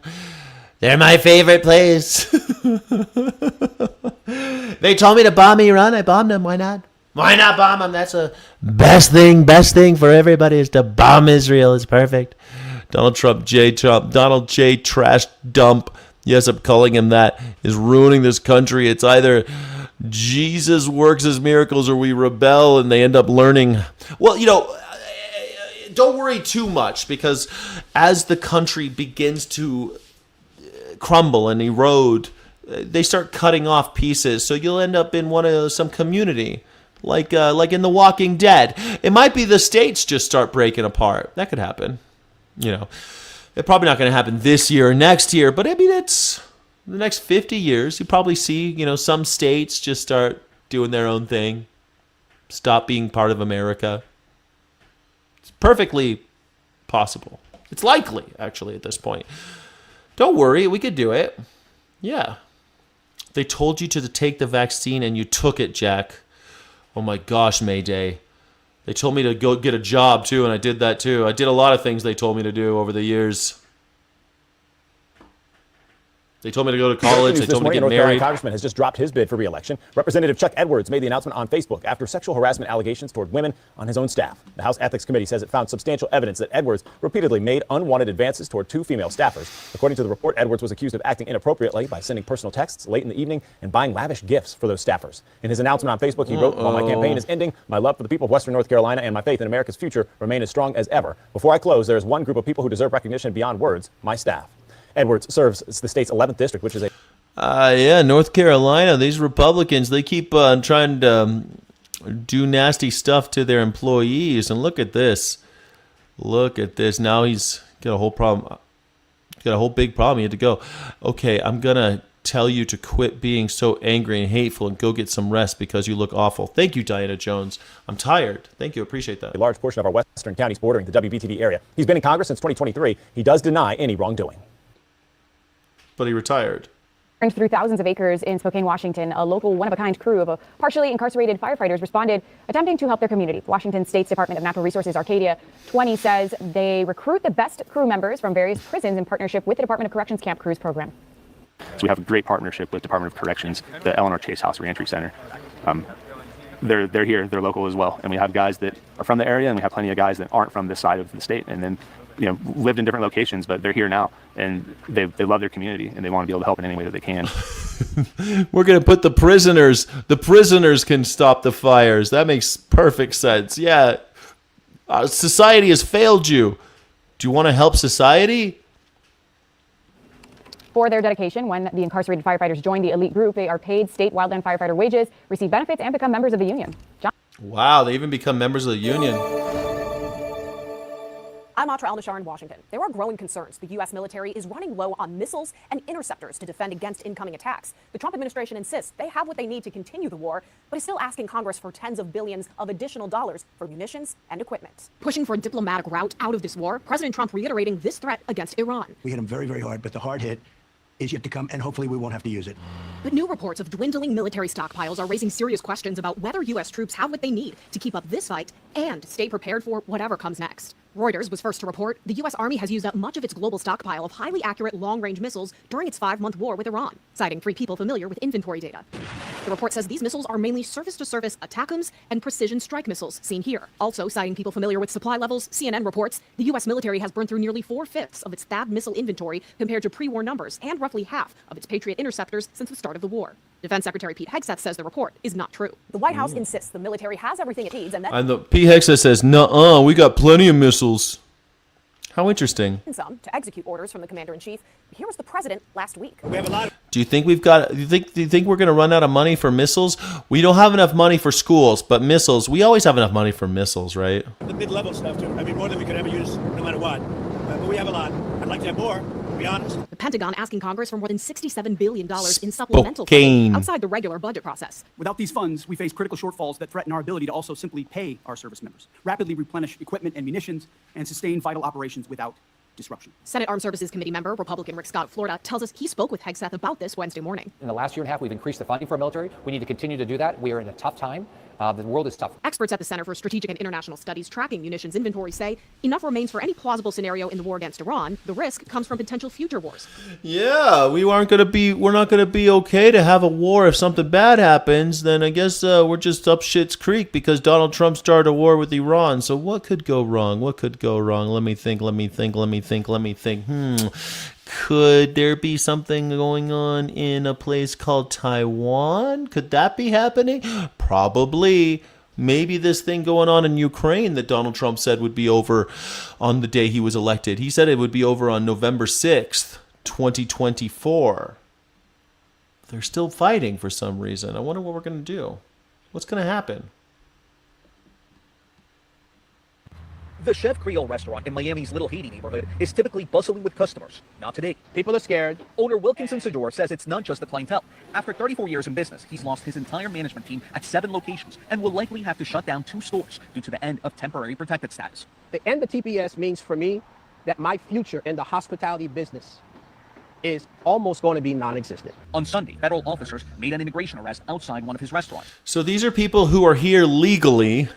They're having their temporary protective status removed without any due process, and then thugs come and then collect them. These are people who are here legally. They did not come into this country illegally. They're being made illegal. This is Nazi shit again. All of a sudden, Jews, it's illegal to be Jewish. But wait a second. These people aren't illegal immigrants. Yes, they are. We need to deport all of them. But wait, they've been living here for 35 years. That don't matter. They're here illegally now. Let's get rid of them. We're doing the same shit. It's the same thing again and again and again, bro. It never ends. I voted for Donald Trump. What would you say to the president that you voted for? Yeah, what do you know? He sold to me that he is a businessman and that he will be making business decisions. Do you regret your... He's a con man. Well, yes, I do. Despite reports from the United Nations of escalating gang violence fueling displacement in Haiti, the Trump administration has stated the country no longer meets the conditions for TPS designation. TPS holder Farah LaRue has been living in the United States since 2005. We met her last year as she prepared for the end of the program. To date, she's in hiding. There's people that say, well, temporary protected status is supposed to be temporary. Why are you so focused on temporary and not focusing on protected when the law is about protecting those who cannot go back to their country? LaRue is among the 330,000 Haitian nationals living in the U.S. with TPS. I want the world to know that going back to Haiti is a death sentence. In fact, the State Department has a level 4 travel advisory for Haiti, warning Americans not to travel there. Haitian Americans that I spoke to said that some have started carrying around their U.S. passports because they're concerned about being targeted by immigration officers. Cristian Benavides, CBS News, Miami. New Hampshire is joining dozens of other states in asking Congress to preserve imagine? federal hemp reforms. Last year, a loophole. Can you imagine, like, you're here legally, you've done everything right, you've done everything you can, you've done everything the right way. You know how they always say that shit? Well, we're not against immigrants, we just want everyone to do it the right way. Then why don't you do it they did it the right way. They did it the right way, and then they got humiliated. They got destroyed. They got arrested. They're being tortured. Isn't that disgusting to you? This never believe them when they say, if they do it the right way, then it's okay. You hear these fuckers say this all the time. If they do it the right way, then I'm for immigration. Well, these Haitians all did it the right way. Now 30,000 of them have lost their protective status overnight. And now all of a sudden they're illegals. No due process, no case by case, no, oh, we're only getting rid of the ones with criminal records. No. 30,000 people willy-nilly lost their protected status because they did it the right way, but they happen to be black, let's face it. So they're getting rid of them. That's America for you. Don't tell me next time your uncle, when Thanksgiving's coming up, everybody, when you got to go talk to your crazy uncle and he tells you that he's not against immigration, he just wants people to do it the right way. You could tell them about Haiti. Yeah. So here's a real Nazi. This is a real Nazi right here. Good. We want mass deportation. Hell yeah. See, that's just like straight up real Nazi, like old school Hitler Nazi shit. We want mass deportation because we don't believe in human rights. All right. Well, you're un-American. You should move to Saudi Arabia. You should move to El Salvador, where they don't believe in human rights. You could move to Afghanistan, move to Taliban-controlled Afghanistan. That's where you belong. That's where you belong, dude. That's it. That's where you belong with the Nazis. You can go lick the boots of some Nazi despot someplace. Take that anti-American shit someplace else. You hate America so much. In America, we're supposed to say all men are created equal. That human rights are inviolable, inalienable. That the power to the people is sanctified, sacrosanct. And yet, every single day, I get these Nazis in my chat like you who say things like mass deportations, that's what we want. That's just Hitler shit, bro. You're just a Hitler guy. Anyway, that's the show. My name is Skyjack Morgan. I'm an independent news and culture commentator, free speech and critical thinking advocate. This is the #1 news reaction show on YouTube, The Morning Sky Show. Thank you so much for joining. I hopefully will have my studio set up so we can get back to better ways, better things going. Yeah, no, really, that guy from Jurassic Park, you are a fucking 100% straight up Nazi. Like no nuance there. You're just straight up fucking Nazi.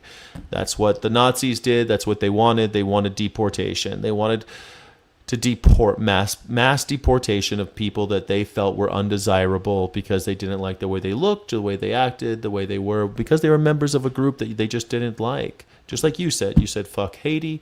You said mass deportation because you hate Haitians. That's no different. You're the same. You're the same as Hitler. Thank you so much for joining. I appreciate you so much. And thank you to the Sky City Rebels and the moderators. If you're not a Sky City Rebel, become one. You get extra streams, extra chats. You get love in the chat, extra love, and extra streams. I'm going to do a guitar stream later on today, I think, but I got so much things. I got a guy coming to my house today to look at a dead tree that I have inherited. I didn't know that I had a dead tree until I got to Albuquerque, and now I have a dead tree that I own, and I must have it torn down. But hey, that's what we're doing in life. Thanks so much. I appreciate you very much. I hope you enjoy the rest of your day.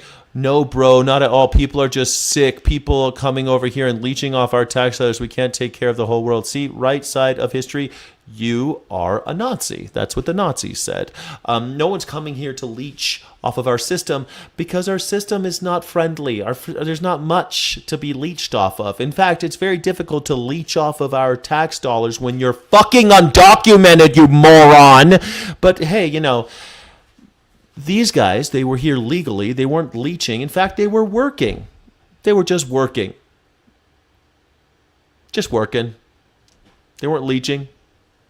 Nope, sir. No, they weren't. You just thought they were leeching because they're black. You just don't like black people. You call them animals. That's all. You just think that people who look different from you are animals and therefore should be enslaved because you think that animals should be enslaved. You see, you're just a Nazi. Just like a real honest to goodness 1943 Nazi. Like a straight up Hitler guy. It's disgusting. And you should be dragged outside and tarred and feathered like they used to do in America with collaborators with fascists. Thanks so much. Appreciate you. Illegitimate non-carborundum. Don't let the bastards grind you down. I'll see you tomorrow. Question everything. Question authority. Godspeed, Rebel. Thank you so much for watching. Don't forget to like and subscribe. Thank you so friggin' much.